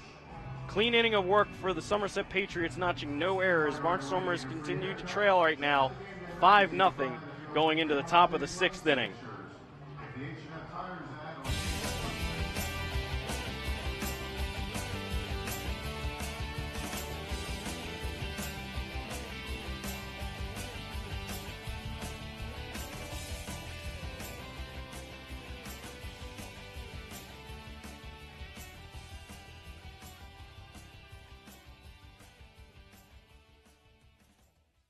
Lancaster Bible College has been around since 1933, but did you know that they offer degrees in much more than just Bible? LBC offers degrees in criminal justice, business, professional counseling, and more, as well as graduate and seminary degrees in areas like Christian care, chaplaincy, education, and leadership studies. To learn more about LBC and the programs they offer, visit lbc.edu. That's lbc.edu. Enjoy baseball and music this summer at Clipper Magazine Stadium. No matter what your taste in music might be, we have a night for you. Rock, oldies, country, funk, jazz, we have it all covered over 8 weekend nights this season. Each of those evenings will kick off with a Barnstormers game at 6:30. Following the baseball action, music will take the spotlight to complete our entertainment doubleheader. Check your Lancaster Barnstormers pocket schedule or our website at www.lancasterbarnstormers.com to check out the concert dates. Barnstormers Baseball. Make a night of it.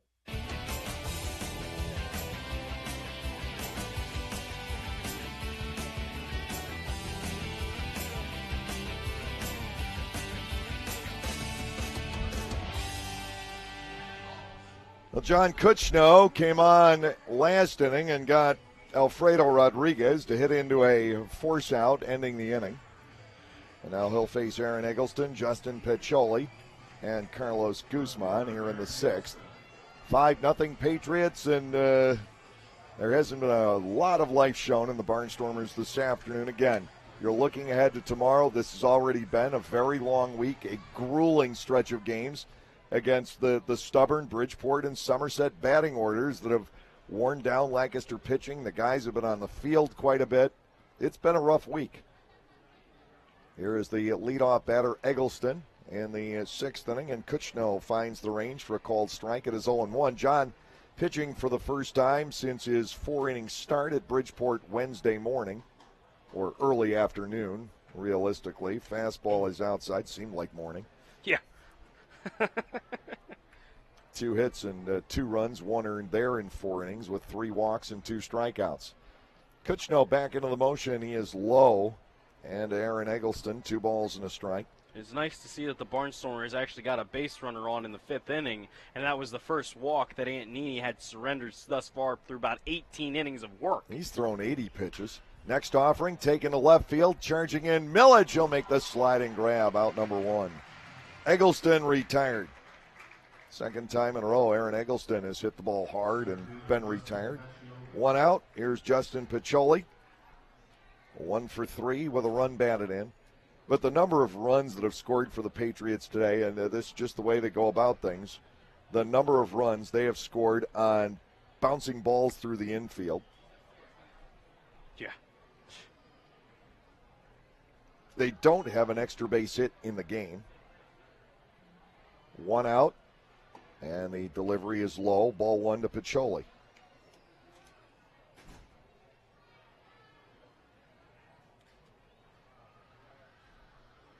I'm really hoping Kuchno can really help put out this flame, this subtle flame that's just taking over the Stormers. Just outside for ball 2. 2 balls and no strikes. Well, you just Are you seeing that want, light at the end of the tunnel you in just this one, don't, Dave? You don't want to see this game drag anymore. No, you don't.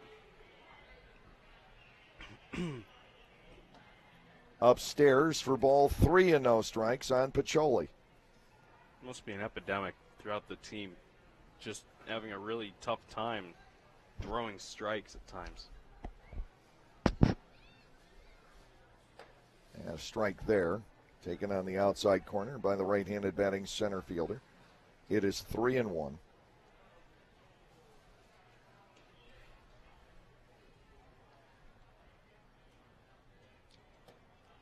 High and inside, there's the walk. 5th given up by Lancaster pitching in the ball game. You go back to, and again, it started a week ago last night. 68 innings, 109 hits, 70 runs, 41 walks, and that's prior to today. Yeah, gee. Well, that's a lot of offense for the opposing team. 1 out, runner at first. Carlos Guzman standing in. The delivery is a strike to the outside corner from 6'5" John Kuchno. No balls and a strike.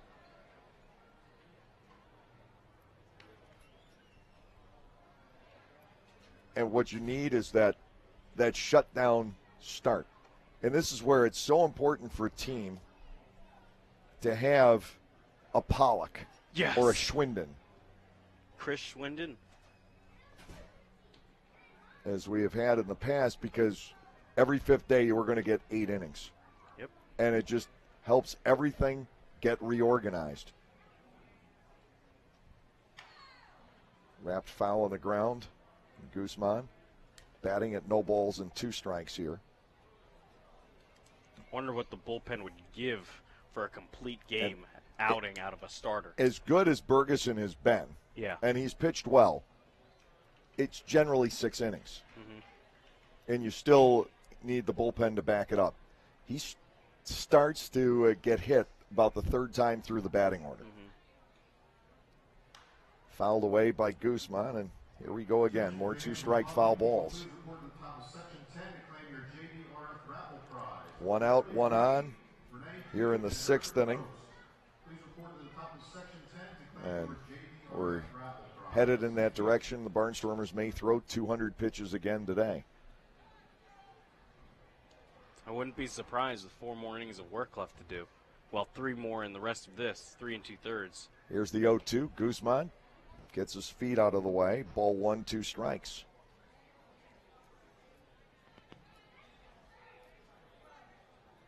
Left-hander beginning to throw in the bullpen for Somerset. I have to believe that's probably Justin Wright. Yeah. Mm-hmm. I'd be surprised if they pulled Antonini this. But he hasn't thrown all that much. No, he really hasn't. I mean, this season. Oh, so he's at 80 pitches today. And I think that's about as stretched out as they want him. I got you. The 10 strikeouts don't help him, but brilliant in the pitching. Absolutely in the pitches. Brilliant outing. Oh, yes. 1 ball, 2 strikes to Guzman. Kuchno comes back, and he is high with it, 2-2.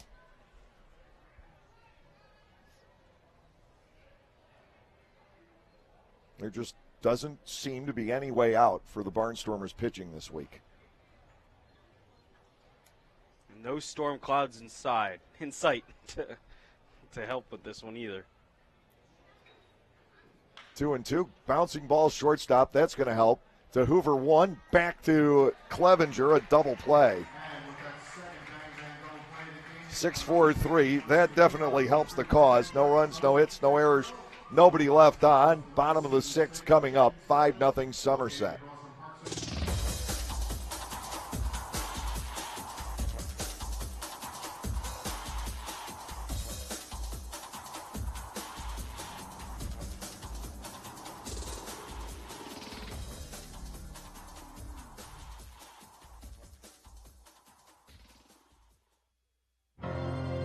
Celebrate the history of our national pastime at the National Baseball Hall of Fame and Museum in Cooperstown. See priceless treasures that will bring your baseball memories to life. Cooperstown is where you, your family, and your friends can relive baseball's greatest moments and honor the all-time greats of the game. Plan your family visit today at baseballhall.org. Hey Barnstormers fan, be in the know as soon as it happens. We have a number of social media options for you to stay in touch with everything Stormers. Know what Silo's up to, the latest player moves, game results, schedule changes, and be the first to get in on surprise flash deals. Or simply buy our tickets or ask us questions. So like us on Facebook, follow us on Twitter or Instagram, watch us on YouTube, and be a part of the growing Barnstormers family on social media.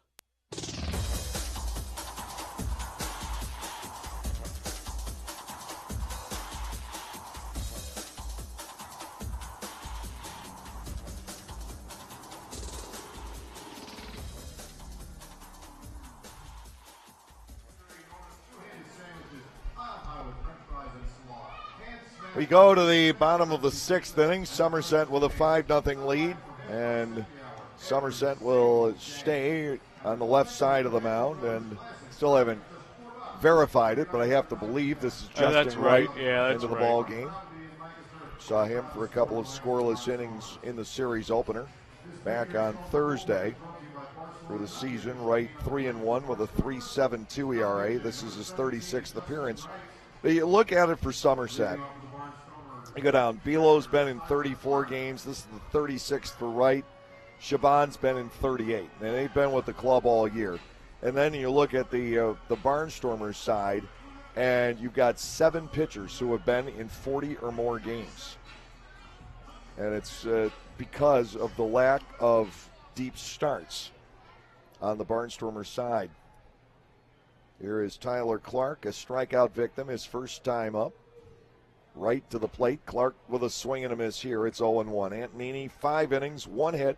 Clean single by Cole Garner in the first. He walked 1 and struck out a total of 10 here this afternoon. That's just exceptional. You can't get much better. 0-1, the count to Clark. Wright just trying to pick up where Antonini left off. Fastball is up. Ball 1, strike 1.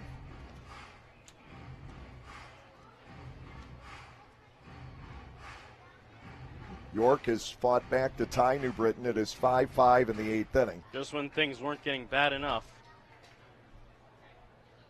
1-1 to Tyler Clark. Breaking ball gets there. A second strike. It is 1-2.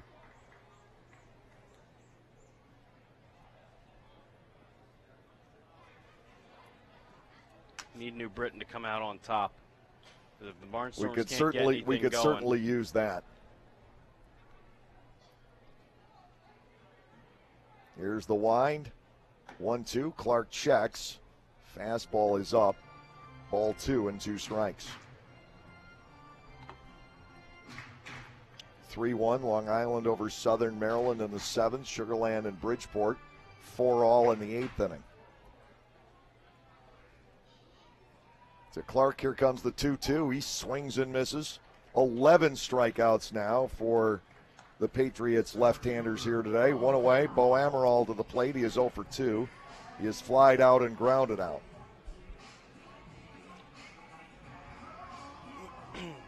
Again, if the Barnstormers can come out and win tomorrow night, and you're not going to see this tomorrow night. No. You're not going to see this tomorrow night.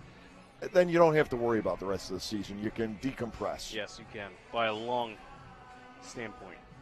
You lose some games, you lose some games.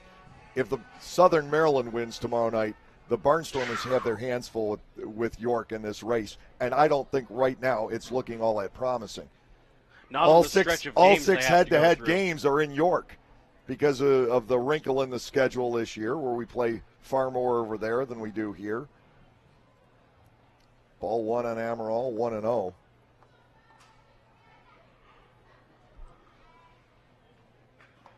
Breaking ball is up, 2 balls and no strikes. And again, 11 signings to 3. Yep. You look at that factor. Lancaster has to play 22 games, ultimately, 12 this half against the arch nemesis Patriots. the team they've had historically the hardest time beating. Swing and a miss, it's 2-1. And ever since Brett Jody has managed the Patriots, with the exception of the playoff series in 14, and we may trade it all in for that, but Somerset has had the Barnstormers number. The differential is huge. It's about 13-7, 14-6 every year. 2-1. Amaral goes after it, lobs it to left field. Eggleston jogging in, easy play. 2 outs here in the 6th. Lasting's Millage to the plate. He is 0 for 2. He is struck out and lined to short. But what you're hearing in my voice is what you're seeing on the field. They really, to me, go hand in hand. And I thoroughly understand what I'm seeing out there today. It has just been an unbelievable grind this week. The day-night doubleheader back on Wednesday.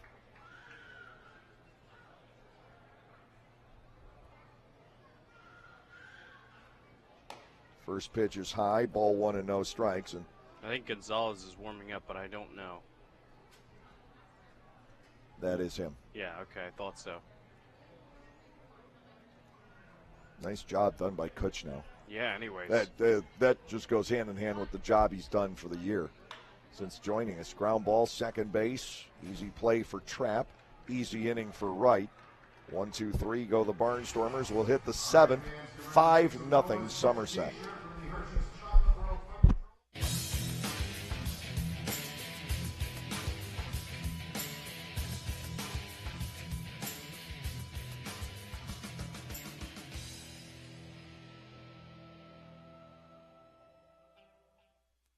After you juggle the kids, sports, homework, housework, and squeeze in a moment for yourself, there isn't much time left to plan activities to keep your family having fun together. So give yourself a break and head to Strasburg Railroad, where the 45-minute steam train ride is just the beginning. There are family-friendly train events, vintage baseball, shop tours, a steampunk weekend, plus our popular Day Out with Thomas trains. The fun is as endless as your imagination. Reserve your tickets at strasburgrailroad.com.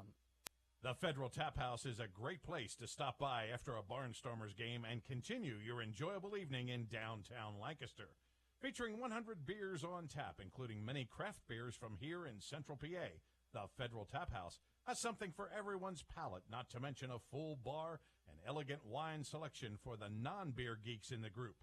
For the entire lineup of brews, check online at federaltaphouse.com. That's at Federal Tap House, 201 North Queen Street, just blocks from Clipper Magazine Stadium, or at their other location in Harrisburg.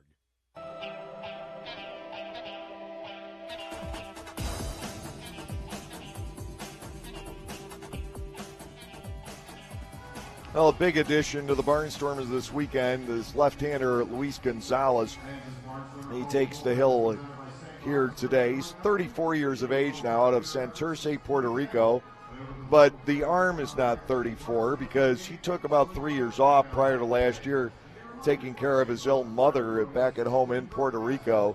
Pitched for Joplin last year. That didn't go necessarily as well as he planned, but when he joined the Barnstormers, he was sensational. 4 starts, 0.83 ERA, and start number 4, though, was the reason he hasn't pitched so far this year. Start number 4 led to a very, very bad knee injury as he was going after a foul pop-up at Bridgeport, crossed the line, stepped wrong, and the knee went. So Gonzalez getting in there today here in the 7th inning, facing Olmo Rosario, Christian Marrero, and then Jovan Gonzalez. Luis Gonzalez is listing is 6 feet 210. He's a bigger man than that. He is taller than that. I would say 6'2". He was out signing autographs Probably earlier, about so 225. Yeah, he's a good-sized fellow. First pitch is good for a strike on Rosario. It is 0-1. John Kuchnow, an inning and a third, gave up a walk and erased that with a double play.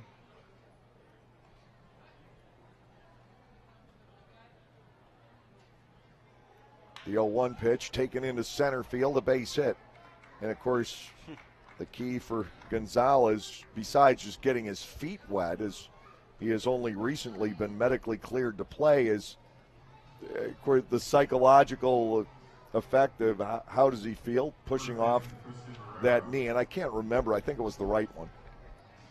Runner at first base, Christian Marrero coming in. He's 2 for 3. The Patriots with 11 hits today, all singles. 5 runs now, 11 hits with no errors, 8 left. No runs, 1 hit, 1 error. And the Barnstormers have stranded the only 2 runners they've had on the day. Infield set up. Double play depth here. Gonzalez will go to work on Marrero. Luis to the plate, and that ball is drilled to right. Back goes Gardner. He'll make the play for out number 1. Throws another seed right at first base. Clevenger doesn't have to move up the base. He is just unbelievably hot with the throwing arm.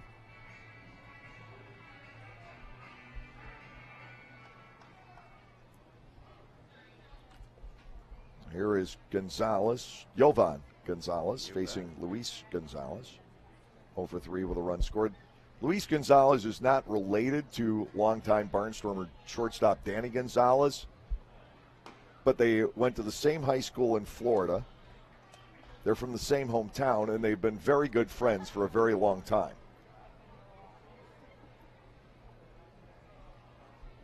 Oh, 0-1 to Jovan Gonzalez.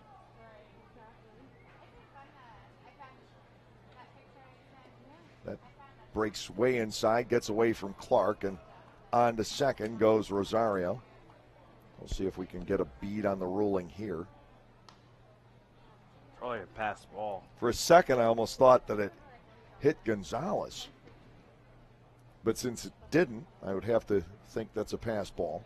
That's what I thought. And I didn't think the pitch was too hard to handle from Gonzalez's, Luis Gonzalez throwing. Jovan Gonzalez batting at a ball and a strike. Rosario leading off second base. Here is the set and the offering. Ground ball down the line at third. That is fair and gets away from Halton. That heads into the corner. Around comes Rosario to score. And Gonzalez will get the second base. That will be an RBI double. And it's now a 6-0 ball game. Catcher Adam Donahue, your Schweiger brothers came in the game.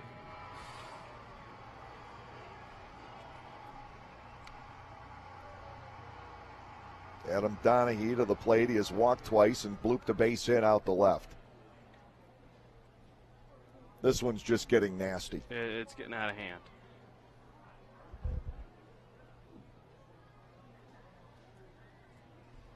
Sean Halton's a warrior. And I talked to Ross about him on the dugout report today, but he looks absolutely gassed out there. It's a couple of ground balls that he ordinarily makes the play on. He has not gotten to. His swings just have been, I don't know, just lacking energy today. Except for his home run swing. Last that night. was about the only that was last bright night, spot. yeah. Fastball up and away. Ball 1, no strikes on Donahue.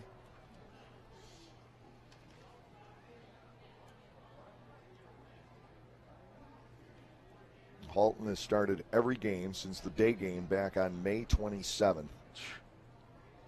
This is the 71st in a row. Not everyone is Jovan Rosa. Called strike, it is 1-1. And for 70 games, it hasn't shown up. 71, yeah, it's here. It's here. 1 ball, 1 strike. And Donahue, a second strike. It is 1-2. And in no way, shape, or form am I down on Sean Halton. That guy can be on my team any day, any year. He is an outstanding ball player, and as Ross said, he's such a great clubhouse guy, a kind of a quiet team leader, very, very hardworking man. That is strike 3 called. Donahue goes down looking, and that is a K-man strikeout. Slushies on the house. 2 outs. And the batter is Trapp, who has driven in 3 runs on a pair of singles. Second baseman Justin Trapp.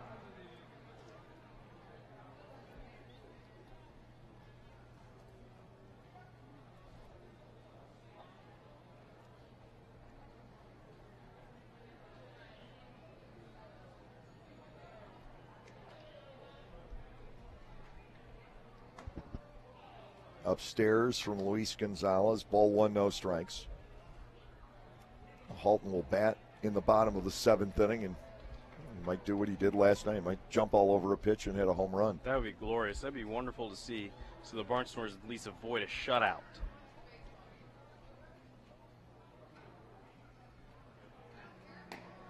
Offering is outside to Trap. We go to 2 balls and no strikes.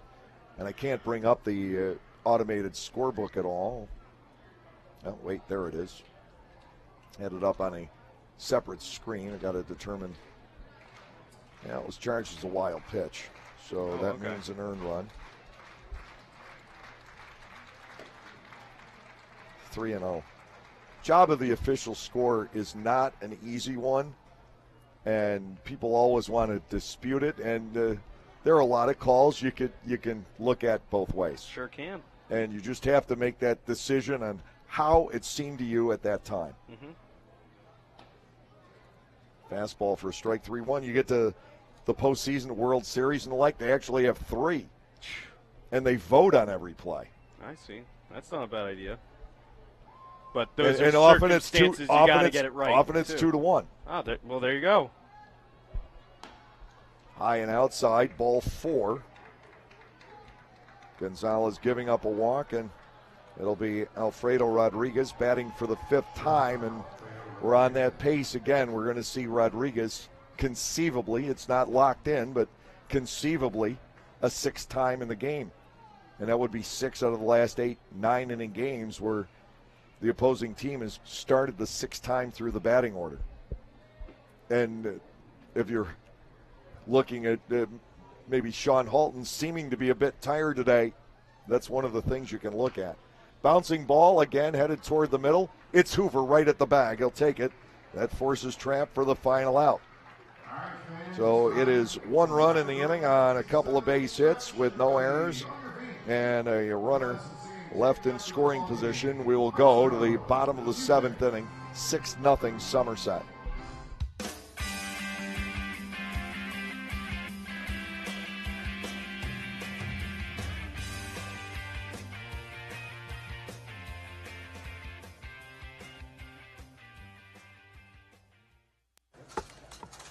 Okay, John, shelves are stocked. So are the new Fast Play games from the Pennsylvania Lottery. Just pick your game, get your ticket, and see if you've won. Like Sunny Money, with top prizes of $5 grand. Yep.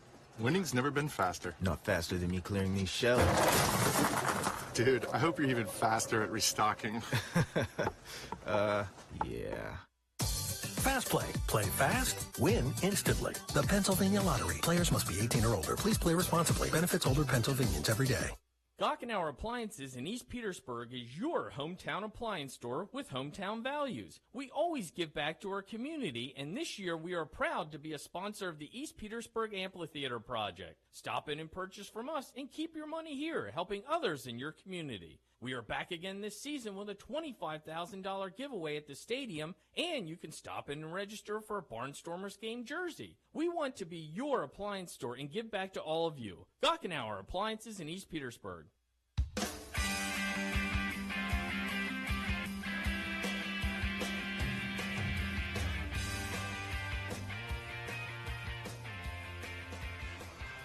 Oh, this is Antoline.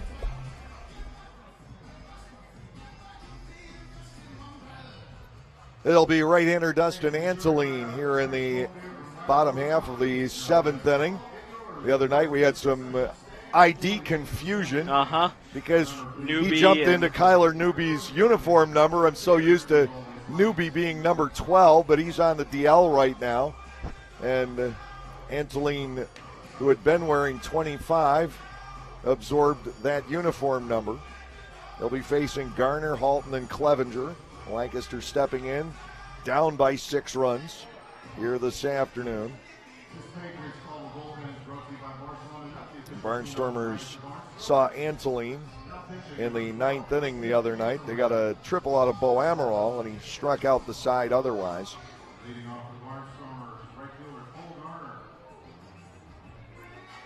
Cole Garner stepping in. He owns the lone Barnstormers base hit of the day.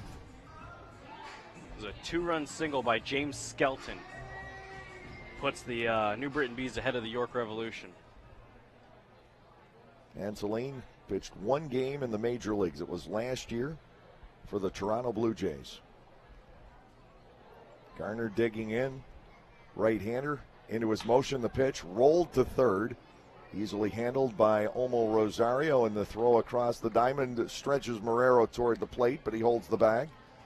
One out, and Sean Halton stepping in. Halton is 0 for 2.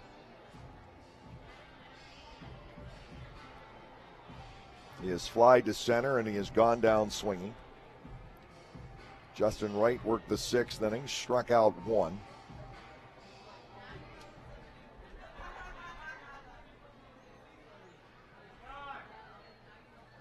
Antonini is from Hawaii. He just recently, earlier in the week, turned 28. First pitch strike to Sean. It's 0-1.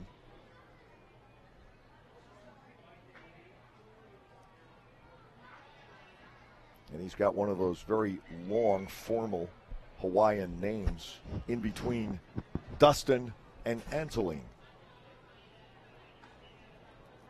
Ball is low. Halton up there at 1 ball and 1 strike. It's Dustin Kamakana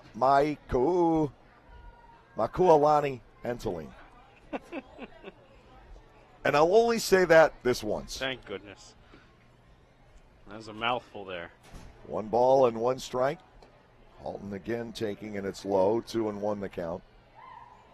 Signed with the Blue Jays back in 2008 and stayed in their system all the way through the end of last year. Started this year with the Nats, was 2-4 at Syracuse. AAA. Ball 3. Halton with a good size edge now. 3 balls and a strike. Steve Clevenger is on deck. 6-0, Patriots leading here in the bottom of the 7th inning. The Barnstormers have managed only a single and a walk so far today. Let's see if Halton can sink his teeth into something here. 3 balls and a strike. Antonini ready to go. The pitch is lined into left, and a base hit for Sean. Well, that's good to see. Thank goodness. It's not a home run that we were talking about, but it's better than nothing. 1 out runner aboard. Halton has now hit safely in 18 of his last 20. He's had such a good year. He really has. Steve Clevenger stepping in. 0 for 2 for Clevenger. And all I'm pointing out today, and I do want to make this clear, is that if people are seeing this on video and Halton just seemingly having trouble getting to ground balls, it just speaks volumes about where this club is here today. Looking ahead to tomorrow, it has been an extremely long week for this team. No balls and a strike. They'll have the energy tomorrow night.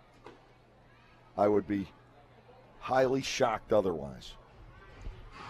They need to dig up every ounce of it anyways if they don't have it or aren't feeling it. And then you got Southern Maryland conceivably going in there on a 7-game losing streak. That's right. Both teams just treading water. It's been rough on both squads lately. Fouled away by Clevenger. It's 1-2. Could you imagine if that makeup game was against the Ducks right now? Yeah, that would be a scary proposition. Oh my God. But everything they touch right now is turning to gold. To be perfectly honest with you, I don't think they have this winning streak. And that's been part of my point. Mm-hmm. Because you're setting up for that one game. You're psychologically preparing for that one game. And this sort of flat week the Barnstormers have had, I understand it. I completely get it. 1 ball and 2 strikes. And I think it's natural. And you're Southern Maryland, same kind of week. Mm-hmm. And it all comes down to tomorrow night. And then the Barnstormers are going to really have to fire back up after tomorrow night if they lose. If Southern Maryland loses tomorrow night, but they're in a world of hurt. 1-2, Clevenger fouls another one off.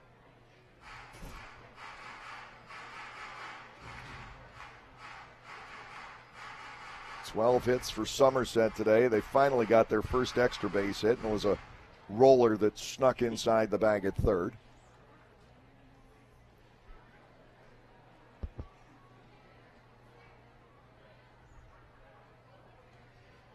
Clevenger, chopper towards shortstop. A backhanded flip by Rodriguez, throw to first by Trapp, and Marrero cannot handle the bounce. Clevenger safe on the fielder's choice. A little bit of flair on a double play opportunity. Rodriguez backhanded it to Trapp. He had charged the ball, and Trapp may have had time to double up Clevenger, who doesn't run well in general, and he's got a little bit of a bum knee. Now here's Garrett Weber, who was struck out and walked today. That was almost a really fancy double play.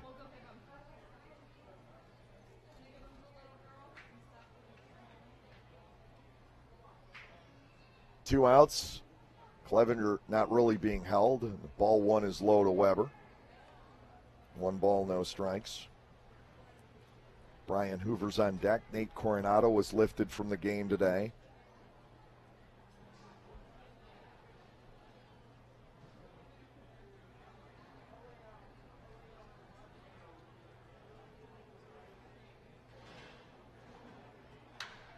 Line drive, that's fair down the right field line into Weber's corner.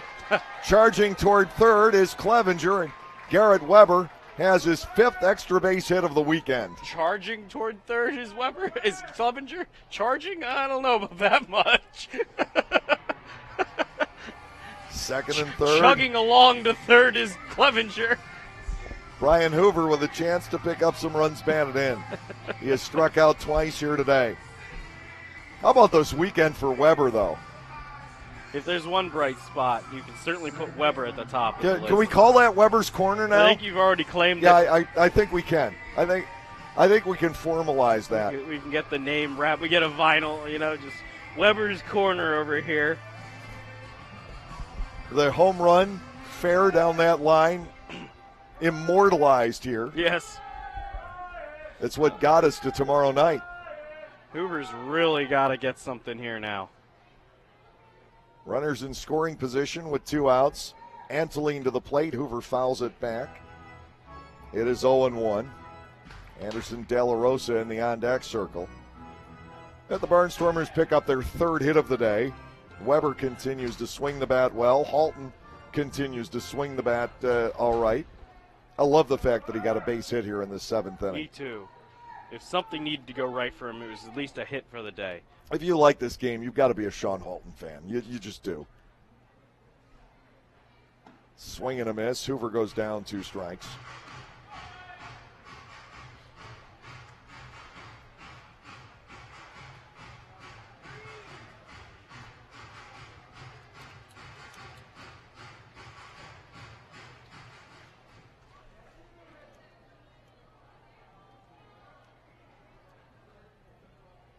Runners lead off 2nd and 3rd. Hoover has the 1 base hit, single up the middle in Bridgeport.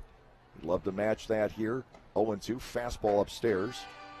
Ball 1 and 2 strikes.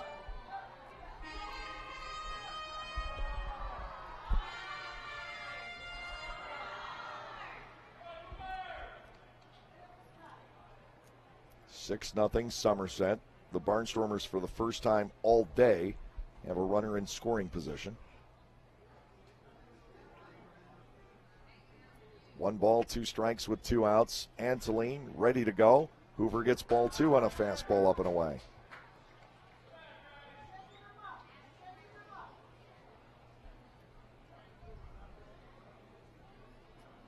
Two balls, 2 strikes the count.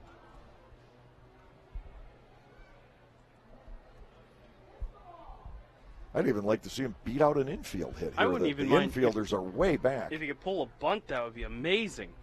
Here comes the 2-2. Swing and a miss and a breaking ball down and in. Now Hoover strikes out for the 3rd time. 12 strikeouts total for Somerset pitching. No runs, 2 hits, no errors, 2 left. We'll head to the 8th.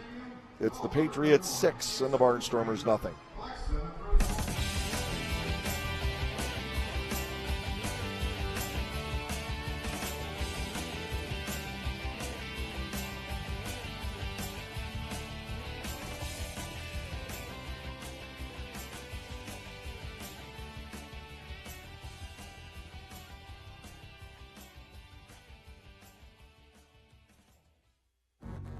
We can't help but always want more, especially on the road.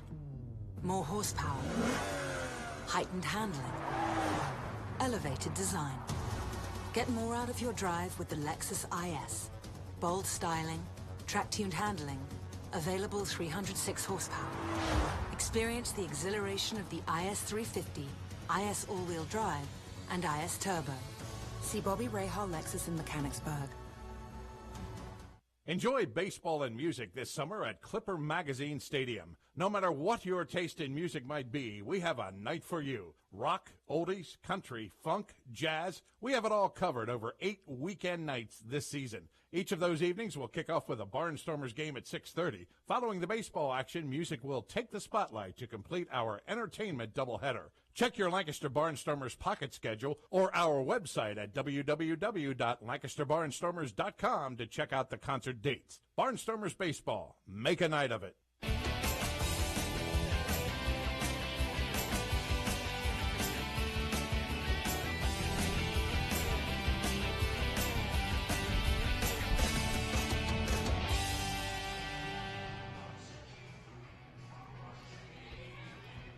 Aaron Eggleston will lead off against Luis Gonzalez in the 8th inning. Gonzalez giving up 2 hits and a walk in the 7th, just getting his feet wet for the year. I still think having Luis here is going to be a significant addition to this ball club.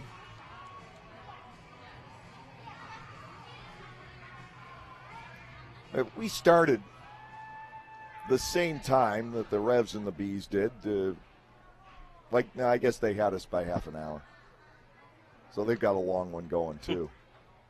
First pitch, outside, a ball on Eggleston, 1-0. Especially with 12 runs scored between the two. Left fielder Aaron Eggleston. So I guess I was thinking we were coincidental starts, but we weren't. So they're actually maybe looking at about 3.5 hours by now. Called strike. It is 1-1 on Eggleston. You'd love to see these games played at a quicker pace, but again, it's about the total number of pitches. That's right. Not the gaps between. 1-1 is down low, 2 balls and a strike.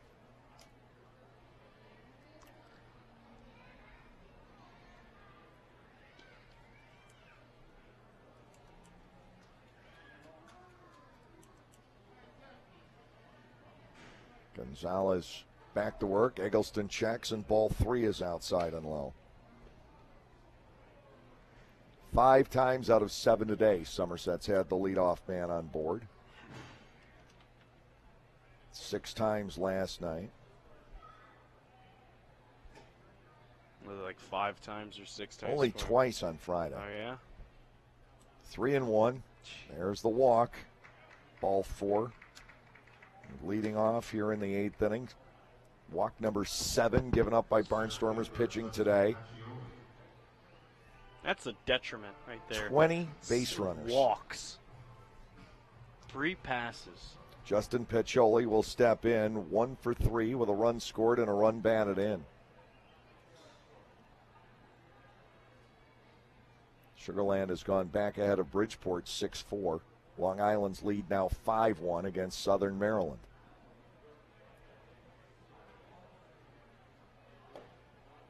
Call strike to the inside corner. It is 0-1. I'll tell you the way this weekend has gone. The closers, Carter and Epley, will be ready to go. Anyways, if anyone's just about fresh, it's those two. Brad Bergeson and Gabby Hernandez. Foul ball back to the screen, and they've both done well against the ball clubs they're facing tomorrow night. I mean, going in, you'd have to project a low-scoring ball game. Mm-hmm. Perhaps decided on somebody hitting whichever team can hit the ball over the picnic wall in left field. First team to 1 wins.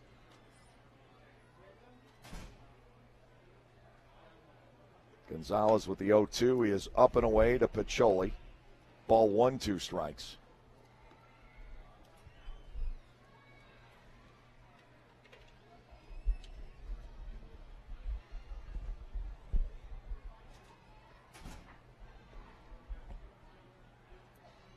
Infield set, double play depth. Barnstormers have turned 2. Now time is called. Piccoli will back away.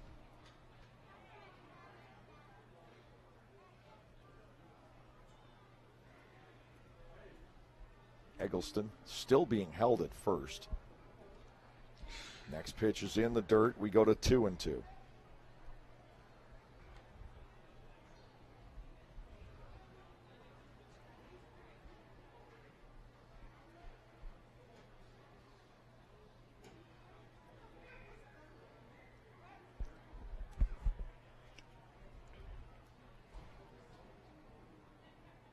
And they're still going to hold him. Wow.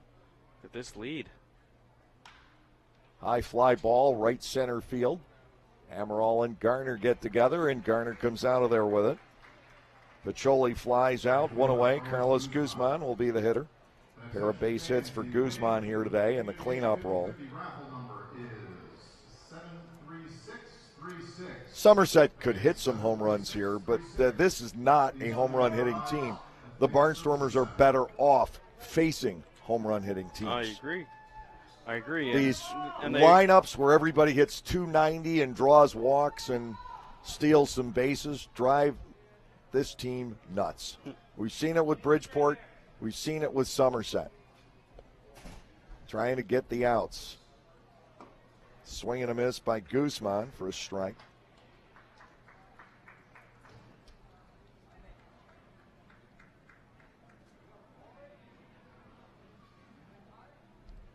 There just aren't too many Kyle Rollers on their squad. There's only one. They had Jerry Sands earlier. Yep. This is fouled away for a second strike, 0-2. He was all their production offensively for the most part. And then he got signed, and that was a giant crater in their team.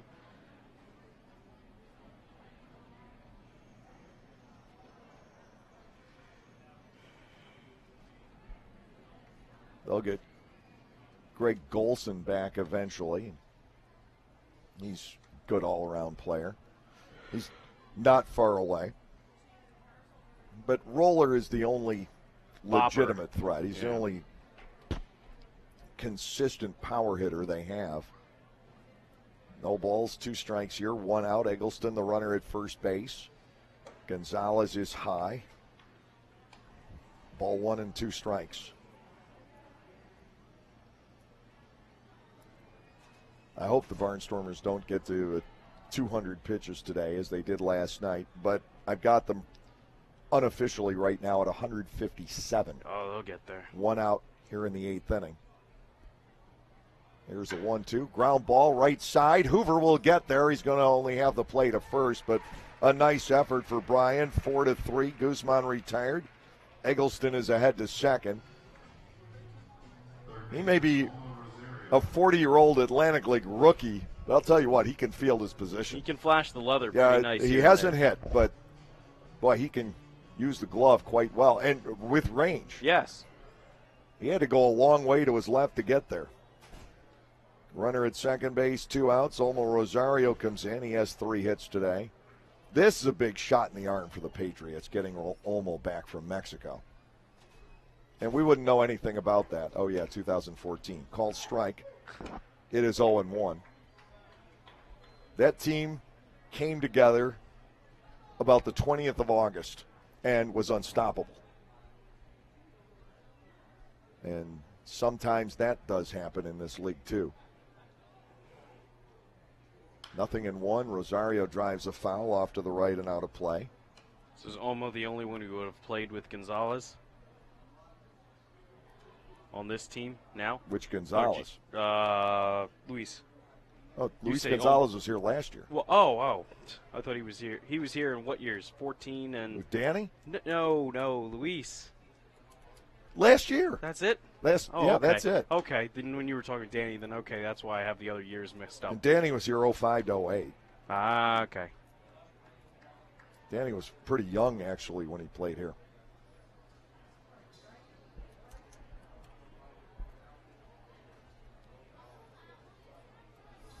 Nothing to do. Rosario continuing to battle with 2 outs. And Aaron Eggleston, the runner at second base.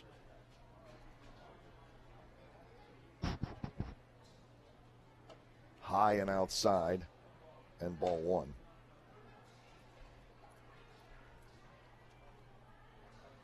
Gonzalez already up to 33, 34 pitches. 34. They're in the bottom of the ninth now in York. Let's go, New Britain. Gil Blair, put him out there. Again. 1-2. Soft line drive. Weber over to his left, gloves it for the final out. And Gonzalez pitches a scoreless eighth inning. No runs, no hits, no errors, one left. Bottom of the eighth coming up, 6-0 Somerset.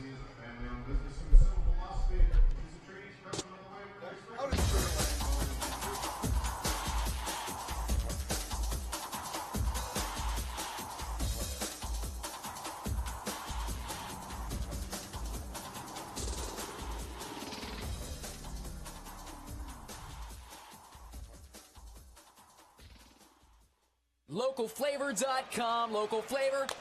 Localflavor.com, local flavor. Excuse me, are you saying localflavor.com? Oh, yeah, it's where I save big bucks on all kinds of things. Home improvement projects, dining out, family fun, electronics, jewelry, clothing. I even bought my wife a fancy spa package for half price. Half price? Yep, you know all the deals you find in Clipper Magazine. I love Clipper Magazine. Well, they're all on localflavor.com, too. And you can get them right on your phone, thanks to localflavor.com's mobile app. Here, take a look. Well, this app is amazing. Look at all these restaurants, amusement parks, car washes, fitness centers. This is worth sharing about. Exactly. Localflavor.com online, the Local Flavor mobile app, and Clipper Magazine together. It's like a triple play. Do the cheer again. I'm in. Localflavor.com, local flavor. Come on, everybody! Localflavor.com, local flavor. Localflavor.com, local flavor.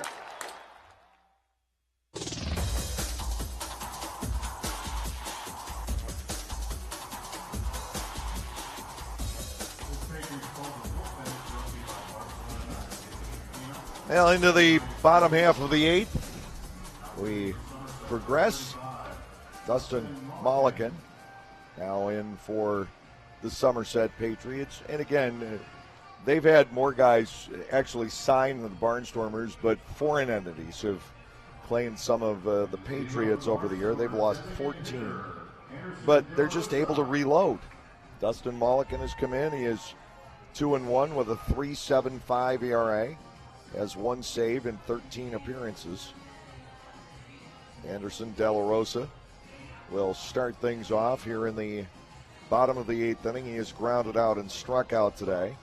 Lancaster with 3 hits and 1 walk off of Somerset pitching, and the Patriots have struck out 12 along the way here. 6-0 the score. To De La Rosa, first pitch strike, it is 0-1. But again, if the Barnstormers win tomorrow night, you can just put this game just sort of just throw it under the put rug. it in the foot locker or something. Nothing in one, it won't matter. Down and away, a ball and a strike.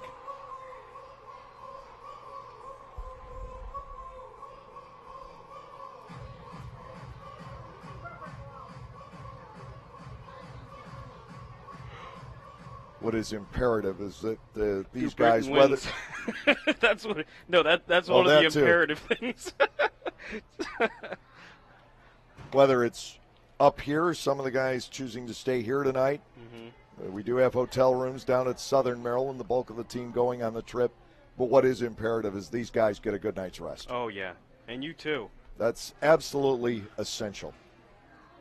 2 balls, 1 strike.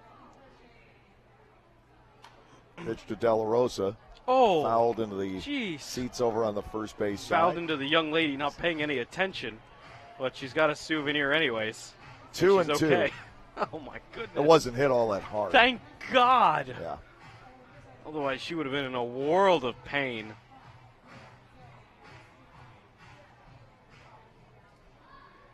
2-2. The count on De La Rosa. Here's the wind. And the pitch, it snaps outside from Mulligan. 3-2. Say the ball will find you, Dave. Dustin Mulligan is a 32-year-old from Tempe, Arizona, 6'4" and 230.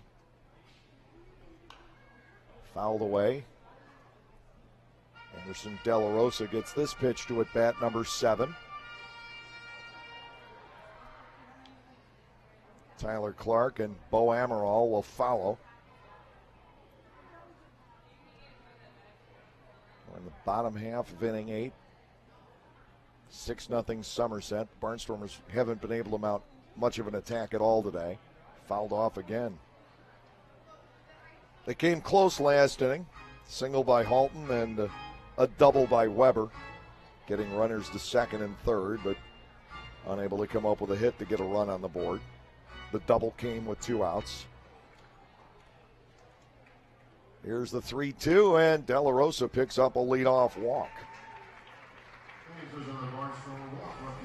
Base runner on.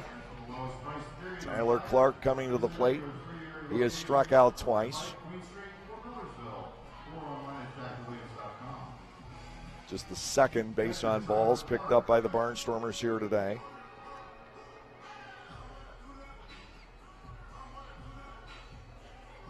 Well, here is Clark trying to build an inning.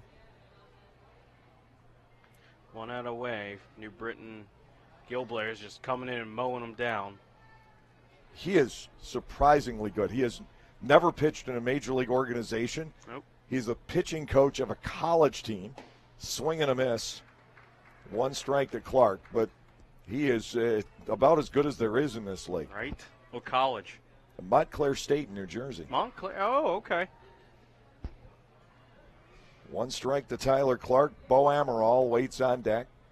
Wind has started to blow a little bit toward right. Swing and a miss. Clark bats at 0-2. This has had to be a long week on the catchers. When you stop to think about it, Tyler has played a lot because De La Rosa's been banged up. I think the wear and tear showing on Clark a little bit here. But with all this, we don't want to take anything away from Somerset's pitching either. They've been tremendous here this afternoon. All the way up and down. 0-2. Clark lets it go. Fastball high and outside. Ball 1 and 2 strikes.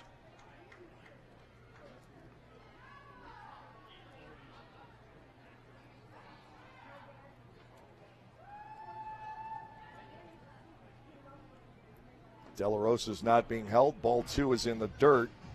And Dustin Mollican has faced 2 batters. He's thrown 12 pitches so far.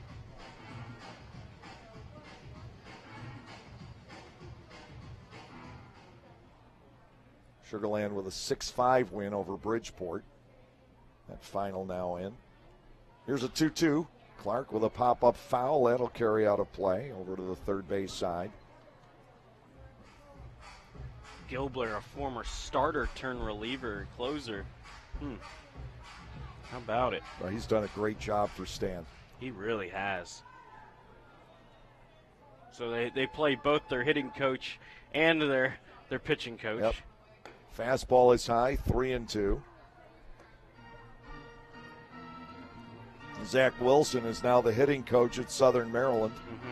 He is out for the season, from what I understand, with the unfortunate situation with some blood clots.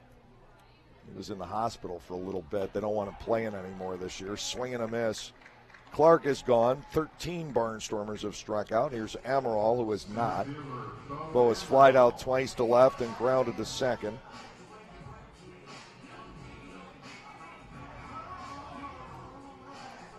And the stuff goes flying in the dugout.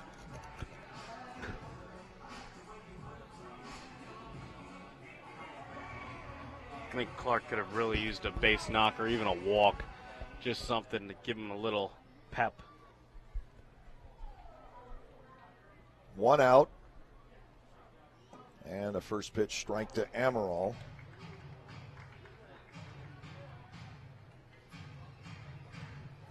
Oh and 1.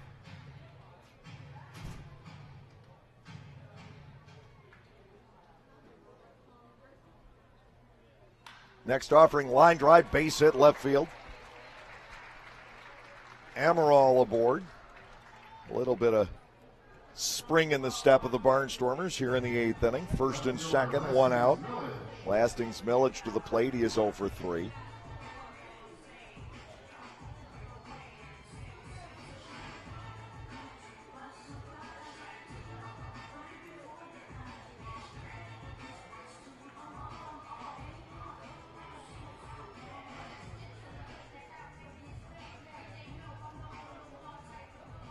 Tying run at the plate now for York. Yep. Still not over. And Witherspoon just makes that's a single for Witherspoon. Yep.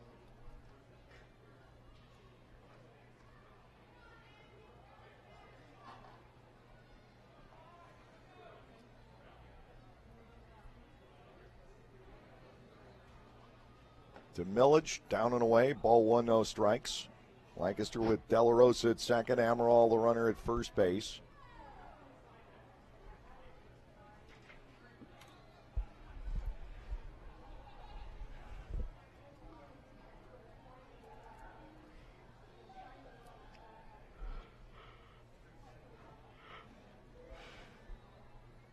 Mulligan comes to the set. Millage looking at a fastball, so it's 7-6. Yeah. Tying run at first. And a 1-ball count on the red-hot Alonzo Harris, who may be the best player in the league right now. They could pull that one out. Hopefully not, though. Millage with a fly ball, right center field. Angling over is Pacioli for the catch. That's out number 2. Cole Garner will step in. And it's all developed with 2 outs over in York. Yep, they had Luis Cruz get on, and then that Travis Witherspoon singles him in. Right fielder, Cole Garner.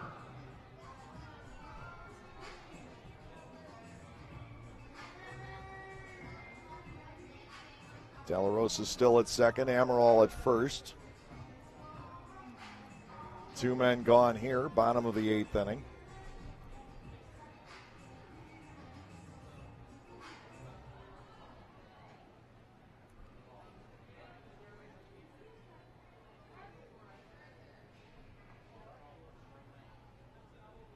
Mulligan goes to work on Garner. It's down and away. Ball 1-0.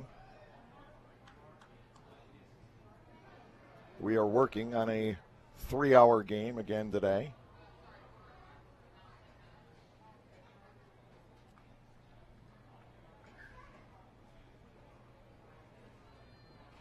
Swinging a foul tip. Garner will bat at a ball and a strike. It's actually been a pretty long inning for Mulligan. And Antoline had one too last inning. It's now a final 7-6 New Britain. Hallelujah. Hallelujah is correct, Dave. One sigh of relief there. The only one probably the night. Well, once York tied it up, I didn't see a lot of hope, but Harris popped up the third to end the ball game. Gil Blair gets the save. Thank goodness. And the Barnstormers will still be in first place at the end of the day. Swing and a miss. Garner batting at 1-2. This is starting to remind me of Southern Maryland against Long Island. Oh, boy. I think that season series is over after today. I think New Britain and York is over after today. Here comes the 1-2. Garner with a swing and a ball into left field, a base hit. Here comes De La Rosa. Here comes the throw. It'll be late. The shutout is broken up. It is 6-1. Dustin Mulligan giving up a run here in the bottom of the 8th. Little bit of steam picking up towards tomorrow night. Maybe. Sean Halton to the plate. He is 1 for 3. Now, if he loses one here, we've got a ball game all of a sudden. You're not kidding. Or just get on base and have Clevenger lose one, and you've got even more of a ball game.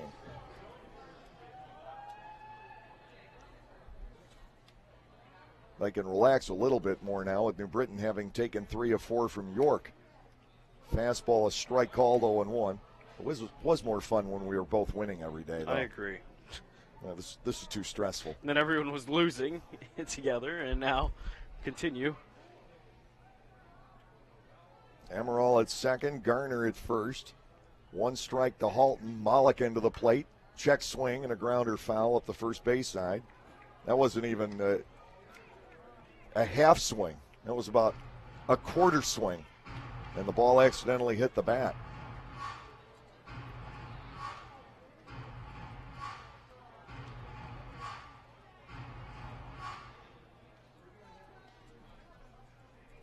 Ross will be sending a bouquet of flowers to Stan.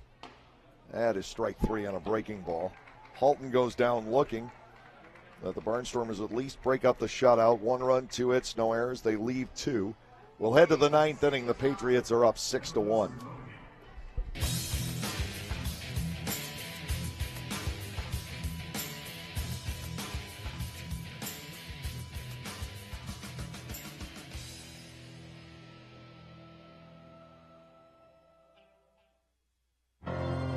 Celebrate the history of our national pastime at the National Baseball Hall of Fame and Museum in Cooperstown. See priceless treasures that will bring your baseball memories to life. Cooperstown is where you, your family, and your friends can relive baseball's greatest moments and honor the all-time greats of the game. Plan your family visit today at baseballhall.org. Not only does the Federal Tap House have the largest selection of craft draft beers in Lancaster City, they have amazing food to go along with those elite beers. Open every day for both lunch and dinner, their menu has something for everyone, including a special lunch menu available every Monday through Friday, as well as their normal menu. So when you're in the mood for great wood-fried pizzas, handcraft coal-fired burgers, or our all-inspiring duck fat fries, head over to the Federal Tap House. That's the Federal Tap House, 201 North Queen Street in downtown Lancaster, open by 11:30 every day of the week.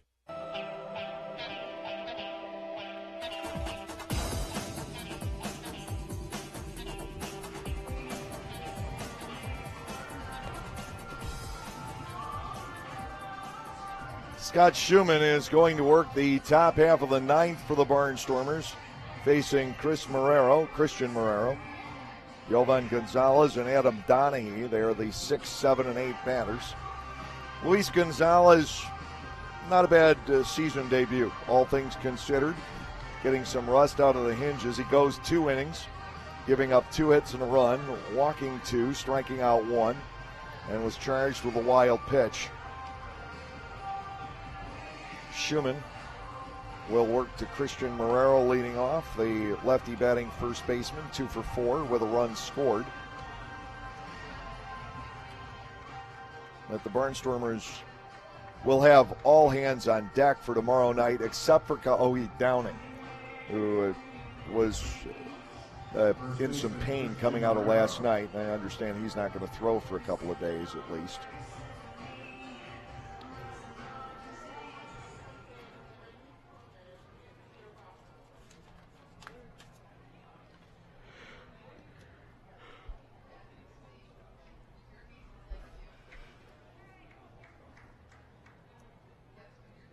Schumann to Marrero. First pitch finds the outside corner. A called strike. It is 0-1. Schumann's ERA is over 3. 3.09. He's had some rough outings lately when not pitching with the lead. Fastball is inside, and now to Marrero. It is 1-1. Ronnie Shaban is in the bullpen now for the Somerset Patriots. Looks like he's going to get a little bit of work as well. Gone to the bottom of the 9th at Southern Maryland, Long Island with a 5-2 lead.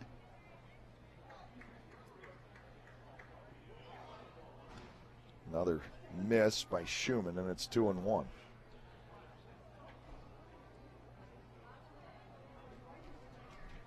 Three leadoff walks from Barnstormers pitching today, 7 in the last 2 games. That's not the recipe 7 for walks success. and 2 strikeouts for Lancaster pitching today. Ball 3 is upstairs, and to Marrero, it is now 3-1.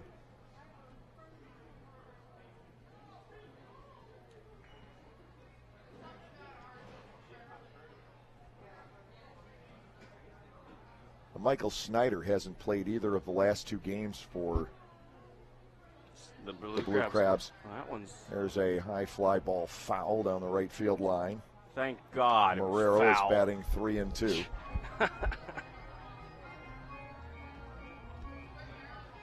They've had Patrick Palmero playing first base. Oh, really? Yeah. Okay. Palmero, first base, seems to make sense. Yeah. I think it's in the genes. 3 balls, 2 strikes. Marrero will back away. Does Raphael do anything for that team other than just play for a couple times? It was Sugarland that he played sorry, for. my bad. Yeah, Patrick ended up at Southern Maryland this year. I'm sure he's been there because all the ties to Baltimore. Mm-hmm. Inside and low, ball 4. The walk to Marrero starting off here in the 9th inning. 8 walks for Lancaster pitching.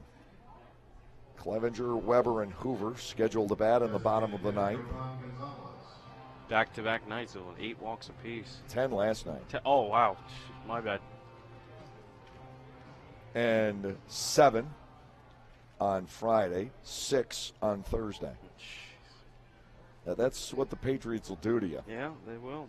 They don't chase bad pitches, and they foul off good ones, and 31 walks in the series they've drawn. Jovan Gonzalez, the batter, he looks at a fastball for a strike. It's 0-1. And I think that's the plan, is just to come out and attack. Yeah. And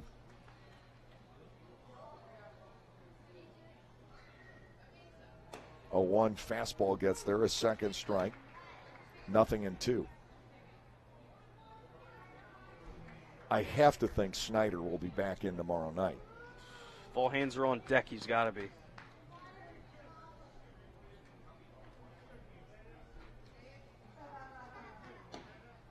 Ooh, That's strike 3 on the outside corner.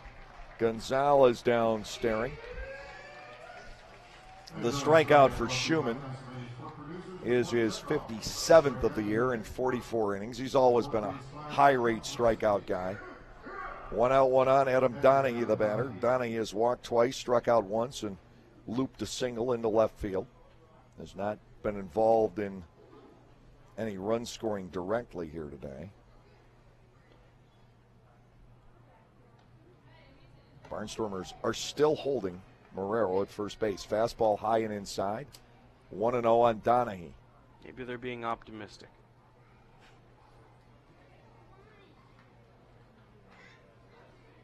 Sugarland 6, Bridgeport 5. 9 in a row? 10 in a row. Called strike for Long Island. Yeah, 10? 10 in a row. Wow. It's the longest winning streak in the Atlantic League. I don't know. Okay. History.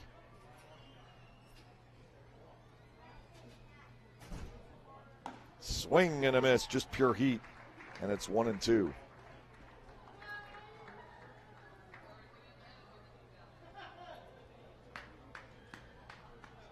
Southern Maryland comes into that game tomorrow night on a 7-game losing streak, facing only Long Island, and they've had to use a lot of their bullpen too. Not quite as much as they may have had the weather not given them a break and saved them a couple of innings over the last 2 days. 2 games in a row were shortened to 8.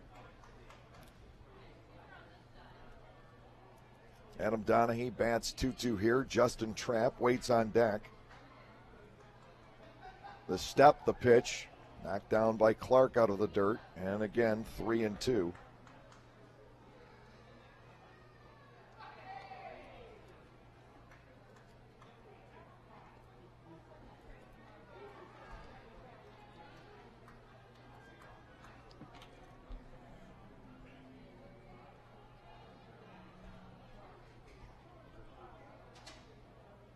Scott Schumann with the payoff, swing and a miss. Donahue goes down. You got to challenge him. Scott did. 2 outs.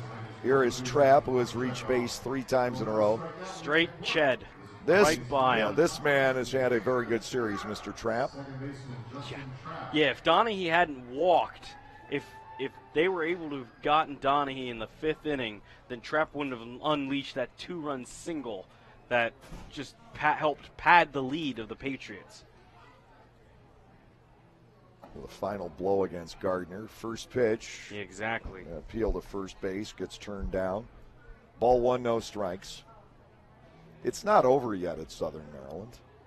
1 out left to get for the usually steady Amalio Diaz. Strike to the outside corner, and it is 1-1.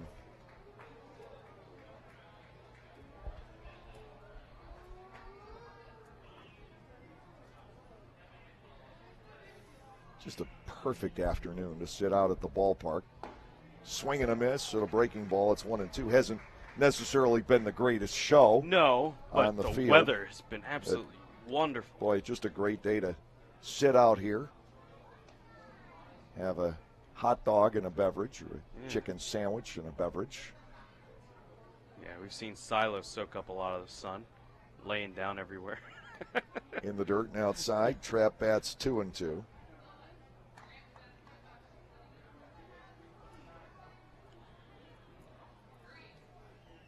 Barnstormers will have to play Somerset 8 in a row. Oh, my. Oh, come on.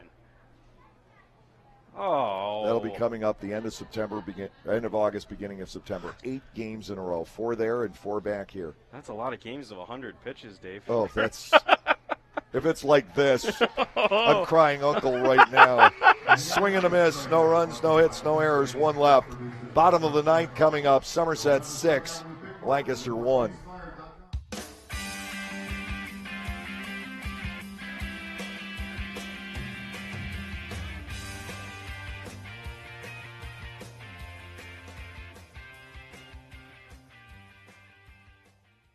Enjoy great ballpark food at discount prices. The Lancaster Barnstormers offer numerous chances to enjoy your favorite ballpark foods this summer. On Sundays, Burke's hot dogs are only $1 all game long. Hess's Barbecue brings back the all-you-can-eat pig roast on Mondays and all-you-can-eat chicken and ribs on Tuesdays. Tuesdays are also Fill Your Tummy nights at the stadium, where for only $10, you can stuff yourselves with popcorn, hot dogs, fries, nachos, and soda. Upstairs, we have Pat's Pizza and Pinball Mondays and Fat Pig's Wing Wednesdays, where you can pair food and beer with a Barnstormers game. Barnstormers baseball, make a night of it. Silicon, microprocessors, and thousands of lines of code. Raw elements transformed into innovation by Lexus. For a limited time, experience advanced safety technology for yourself at the Lexus Golden Opportunity Sales Event. But hurry, these offers won't last. Now through September 5th. See Bobby Rahal Lexus in Mechanicsburg.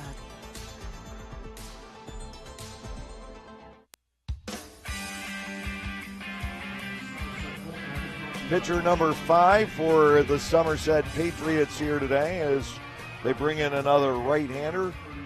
This one is Ronnie Shaban. You said pitcher number 5. Like, no, it's not David Kubiak.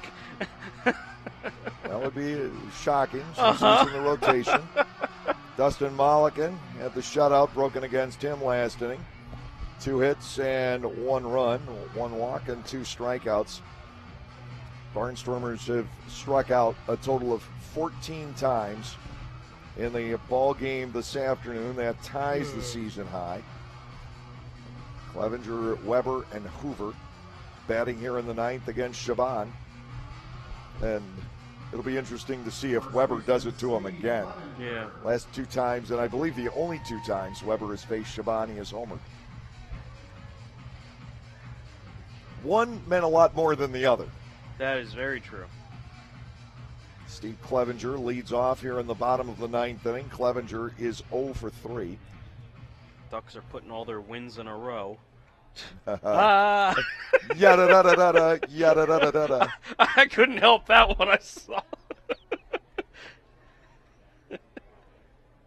Clevenger goes after the first delivery and drives it in the air out toward left center field. This belongs to Eggleston for out number 1. Must be because I'm tired. That's got to be it. You go back to selling suits. I don't think I've ever had one that bad. That pun that bad. Garrett Weber has struck out, walked, and doubled. You know, the Barnstormers have won a couple of fairly close ball games lately in the midst of getting banged up and losing some one-sided affairs, and those are critical. It's just like that last week before the All-Star game. The club looked at times completely sapped of energy, and yet they managed to go 3-4 that week. by winning the close ones. So they're doing what they need to do to stay in first place, not collapse here. But this has been a very tough week, a tough road. Weber swings and misses. Shaban changed angles on him. Shaban's trying to figure him out so he doesn't get to him for a third time. 0-2. Hoover waiting on deck.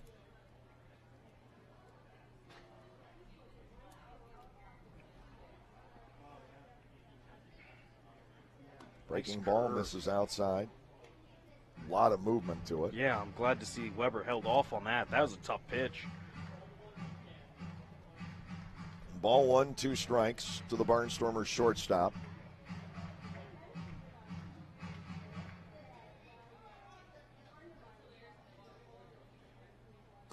Into the dirt. Weber again showing good patience. 2 balls and 2 strikes. Remember, Nate Coronado was scratched earlier today. Came out after 1 inning. His knee's bothering him. He's going to be okay for tomorrow, I'm told. Yep. This was just precautionary. With that big game tomorrow, I don't fault anybody for doing that. Sidearm pitch taken to center field. Weber still getting the better of Shaban, but not a home run this time. 6 hits for the Barnstormers. Weber has just really had a remarkable 3 days here. That was a great at-bat. It really was. He held off on some tough pitches, in the too. waning stages of a game, the ball club is down 6-1. You get that at-bat out of Garrett Weber. It shows a lot. Here's Brian Hoover. He is 0 for 3. He has struck out all 3 times. Anderson De La Rosa into the on-deck circle. Surprised Bell's not coming up. Unless they're saving him for tomorrow, too. 1 out. Weber not being held at first base. And to Hoover, that ball is lashed to center, but right into the direction of Justin Piccioli for out number 2. Nice piece of hitting there. Nice piece of wood on that one. Anderson De La Rosa, the final hope for the Barnstormers here today.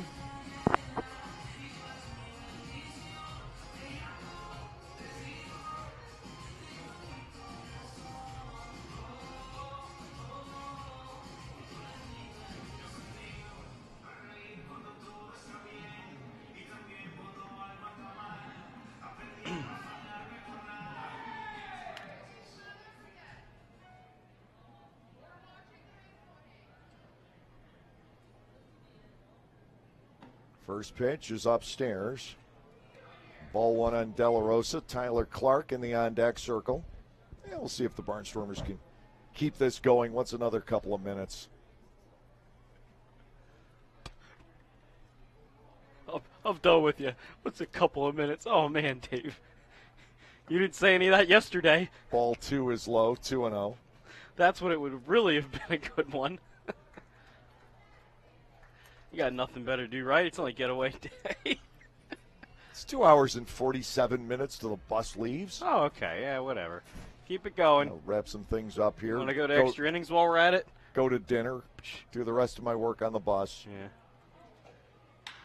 Line drive deflecting off of the body of Shaban. He chases it down into foul territory. De La Rosa is on. Ay, ay, ay. Man, he took a shot off the bat right of De La Rosa. Lower back. It's the second time a pitcher's been hit by a batted ball today, and the ball is deflected into foul territory. One came off the foot of Joe Gardner early in the game. They've both been scorched. I'm surprised Shaban had the whereabouts to really run off the mound and tackle the ball and even try and look to see De La Rosa actually ran it out. But he's going to stay in anyways. Well, the Barnstormers have their 7th hit, 6 in the last 3 innings. Tyler Clark to the plate. He has gone down swinging all 3 trips today. Brett Jody and Phil Lee are satisfied that Shaban is okay and ready to go. He'll feel that one in the morning, I assure you. He won't be sleeping on his back tonight. Clark will just try to keep this going. 2 outs and 2 on. It's too bad Hoover's ball didn't drop. Anyways. And to Clark, a strike at the knees. It is 0-1. Well, like I said, what's another couple of minutes? See how long this can be extended.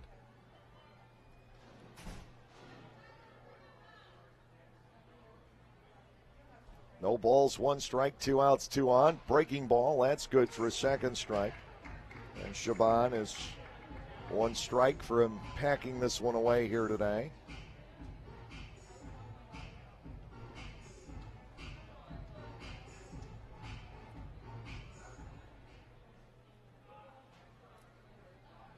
Oh, 2 with 2 outs. And Clark looking at a fastball up and away.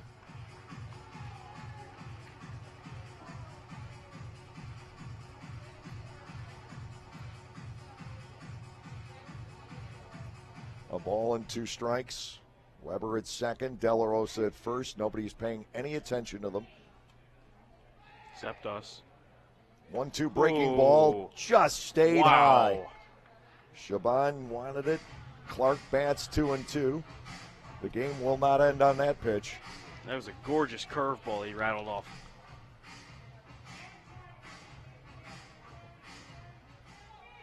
Clark just looking to extend this inning. 1 more batter. 2 balls, 2 strikes with 2 outs and 2 on. And Tyler swings and misses. That will end it here today. No runs on 2 hits, no errors, and the Barnstormers strand 2. We'll be back with the wrap-up show coming your way next here on the Lancaster Barnstormers YouTube channel. That concludes the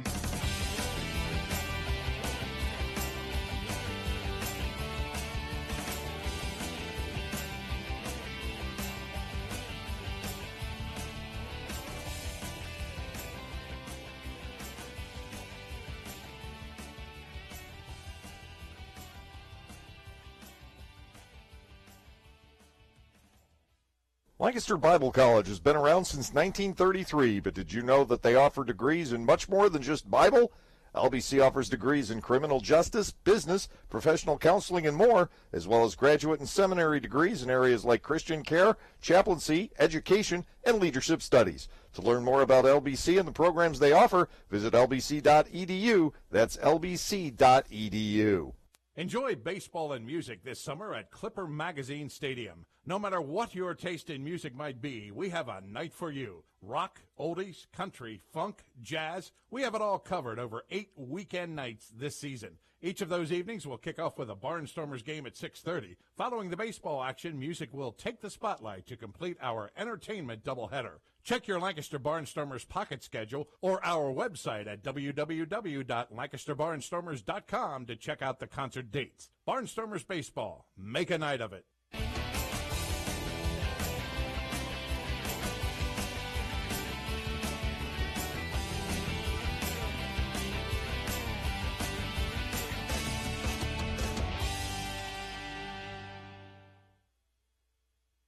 The Barnstormers fall today 6-1 to the Somerset Patriots, only the second series loss for the Barnstormers at home here in 2017. Somerset, 6 runs, 12 hits, no errors, 11 left. And for the Barnstormers, a run on 7 hits with 1 error and 8 men left on base. Mike Antonini with the win. He is 1-0. Joe Gardner absorbing the loss. He is 0-2. No save here today. And we did not see a home run out of Clipper Magazine Stadium this afternoon.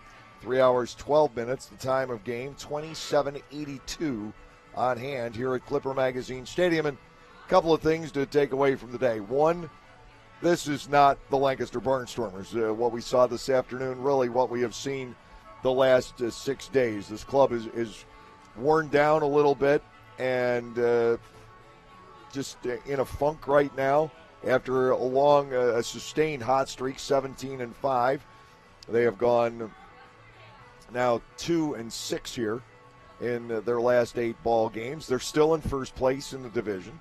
Another thing I think to take out of this weekend is that the Somerset Patriots, despite all of the losses on their roster, they're poised for a 7th title. This club looked incredibly good this weekend without Kyle Roller after about the first game plus. They look so disciplined at the plate. They're swinging the bats well. They're playing Patriots baseball in the field.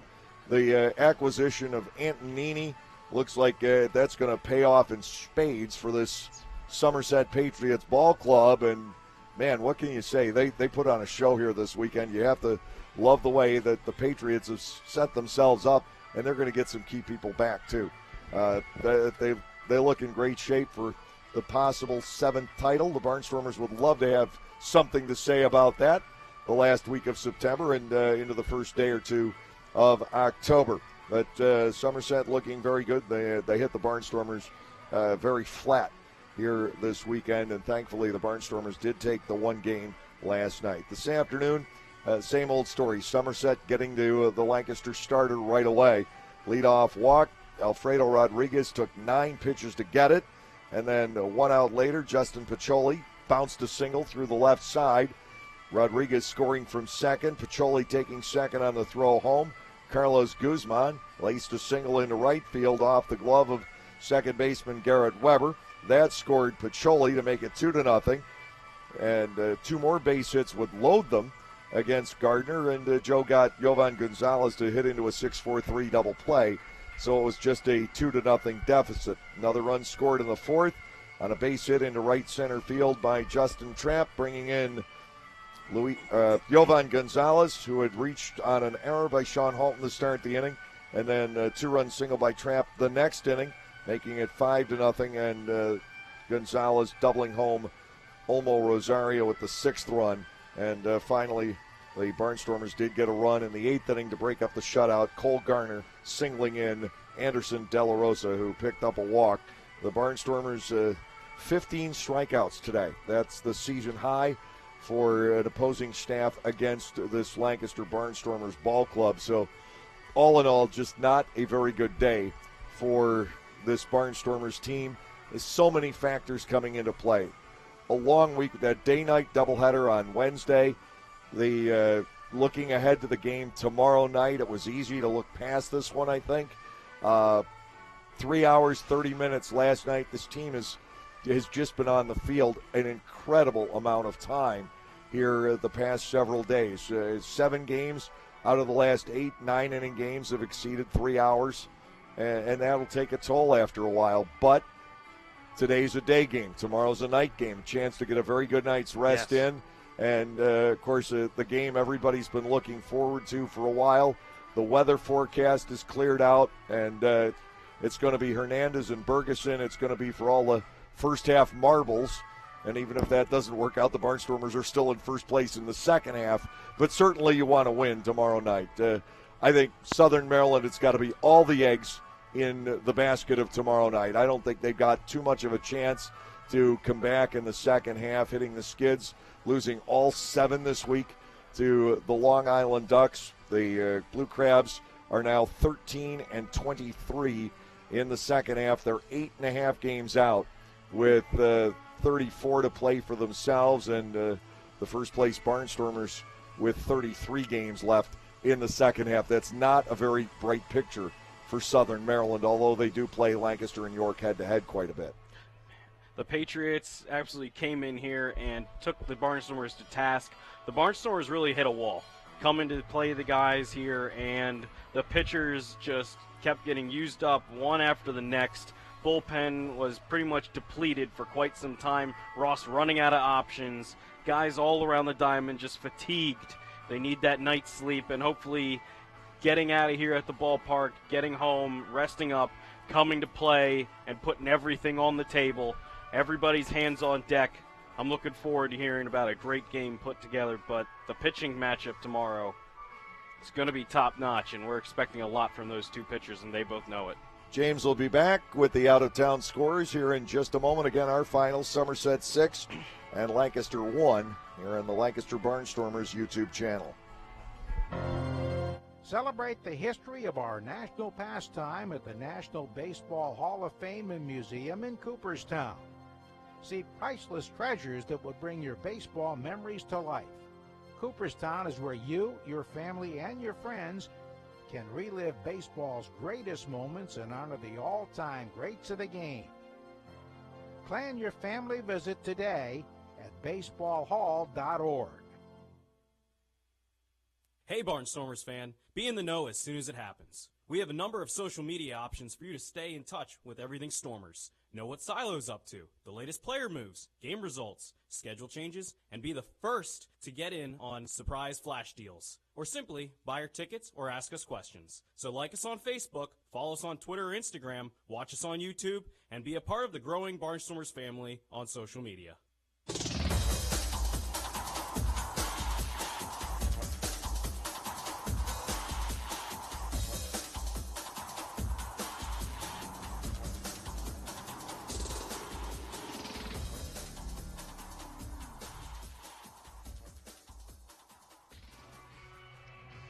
Everything finishing up here at in Lancaster at the Clipper Magazine Stadium. Kids are all having a lot of fun running the bases because it's Domino's Run the Bases every Sunday for the kids. Around the Atlantic League, we'll give you one last look at what had occurred.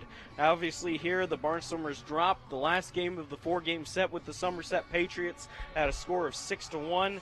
Mike Antonini throwing an absolute gem. Joe Gardner sadly taking the loss in this one. He falls to 0-2. Antonini gets his first win of the season. Long Island finishing their set with the Southern Maryland Blue Crabs, winning 5-2.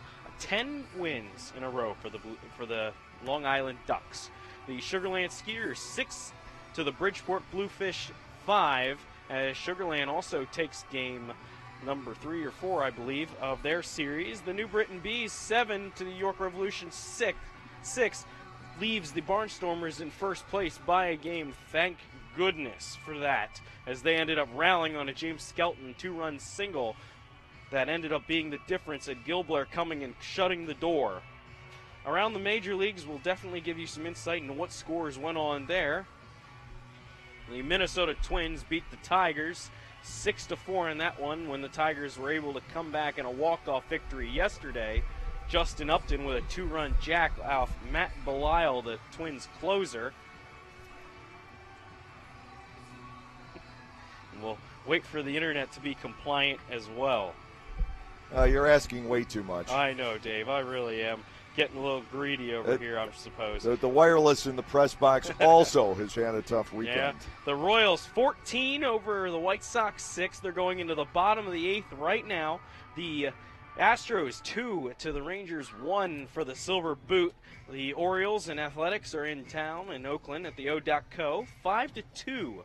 Currently, Oakland leading. The Mariners and Angels tied 1 apiece going into the 4th. The Dodgers 5 to the Padres 2. At home, the Dodgers are 48-14. Try and wrap your head around that one. The Cubs 2-0 over the Diamondbacks. It's the 5th inning right now, and Zach Conley's pitching pretty darn well for his club. The Giants and Nationals, Giants winning that one 4-2. Chris Stratton over A.J. Cole, and Sam Dyson's really turned things around for himself this season. Notches his 9th save. Blue Jays 7, Pirates 1 at the Rogers Center. Jay Happ over Chad Kuhl in that one. Donaldson and Smoke put the rain on over there, just lighting up with home runs.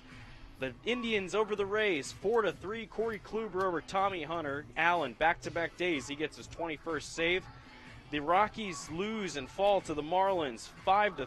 Javi Guerra over German Marquez, and Odosmer Despagne gets his first save of the year. The Mets beat the Phillies 6-2. That's Flexen over Zach Eflin. The Brewers beating the Reds 7-4. Matt Garza gets his 6th win of the year. That is over Sal Romero, and Corey Knebel gets his 22nd save as his year continues to go well. The Braves take the last game of the series with the Cardinals 6-3. R.A. Dickey gets his 8th win over Michael Wacha, and Adronis Vizcaíno saves his 6th. 2 games on tonight. That's the Giants and Nats for their doubleheader matchup. Matt Moore and Max Scherzer, and the Red Sox and Yankees will battle it out in the Bronx. That's Chris Sale versus Jordan Montgomery. Dave, that's what's happening all around the rest of the Atlantic League and the big leagues. Well, now it becomes about tomorrow night. It's been about tomorrow night for 42 days now. 6 weeks ago, Garrett Weber with the walk-off home run against the Somerset Patriots and Ronnie Shaban for a 7-6 victory here. Maybe the most exciting moment we've had at the ballpark this entire season. The Barnstormers forcing the first half tie with the Southern Maryland Blue Crabs So tomorrow night, that tie will finally, at long last, be broken. Initially, it was set for the 28th of July, and it rained all night long down in Charles County. We weren't able to get the ball game in. But tomorrow, the last I looked, the weather forecast was extremely promising. We shouldn't have any weather interruptions for tomorrow night. Even a tropical system out in the Atlantic is going to curve away from the coast and not affect this at all. So we should get it in. So it's Brad Bergeson for the Barnstormers. He is 9-6 on the year. He has won his last 5 starts. And Gabby Hernandez, 8-3 for the Southern Maryland Blue Crabs, coming off a 4-1 loss at the hands of the Long Island Ducks on Wednesday evening. And that is the matchup tomorrow night. Game time is 6:35. We'll be on the air with the Gockenauer Home Appliances Dugout Report at 6:15 tomorrow evening from Regency Furniture Stadium in Waldorf, Maryland. The Barnstormers headed down there tonight. Most of the ball club, some guys, including Bergeson, will be driving tomorrow. He's staying at his family's house in Baltimore overnight, and he'll drive down and join the ball club tomorrow. Getting in at a time a starting pitcher would normally show up, although he'll have the stress of D.C. traffic. Maybe he should show up a little bit earlier. But that's the story going into tomorrow night. The Barnstormers will be taking on the Southern Maryland Blue Crabs. The latest forecast, 20% chance of rain tomorrow, 20% tomorrow night, and it's supposed to be cloudy. That is going to play in the hands of maybe a little bit of a higher scoring ball game. When the sun is out in Southern Maryland, it is hard to hit in that ballpark. You so often on the sunny nights see a scoreless ball game through 4 innings. With Hernandez and Bergeson, you may still see a scoreless ball game through 4 innings, but it will be completely on their efforts tomorrow night. That's a great pitching matchup. The Barnstormers really wanted to have that game played on July 29th. There is still that sense around this ball club that it should have been, but they're going to have to put that out of their heads tomorrow. They're going to have to come out on the attack tomorrow night and go to town and do their best against the league strikeout leader and the league RBI leader among pitchers who are still around, Gabby Hernandez, going tomorrow night. Bergeson needs to be at that level we've seen him at several times as of late, like he was the first 4 innings in Bridgeport, and against a largely right-handed batting lineup, he may have a very, very good chance tomorrow night. But that's what it boils down to. The Barnstormers hoping that in, we'll say about 28 hours, they're popping a few corks in their clubhouse. But finally, one team or the other will be popping corks tomorrow night. And it's all down to one game that has delayed the first half celebration for one club or the other for better than 6 weeks. Thanks to Garrett Weber in that walk-off home run. As I understand the reaction in the Southern Maryland clubhouse, well, there were a lot of words we're not going to say on the air when Weber hit that shot, and Southern Maryland knew that it was going down to a makeup game to be played in the midst of the second half. Barnstormers lose today, 6-1. It's been a very rough week for this ball club. They have now dropped 6 out of their last 8 games, but simultaneously York has lost 5 of 8, and the Barnstormers still have a 1-game lead in the Freedom Division. Join us tomorrow night from Regency Furniture Stadium at 6:15 with the Gockenauer Home Appliances Dugout Report.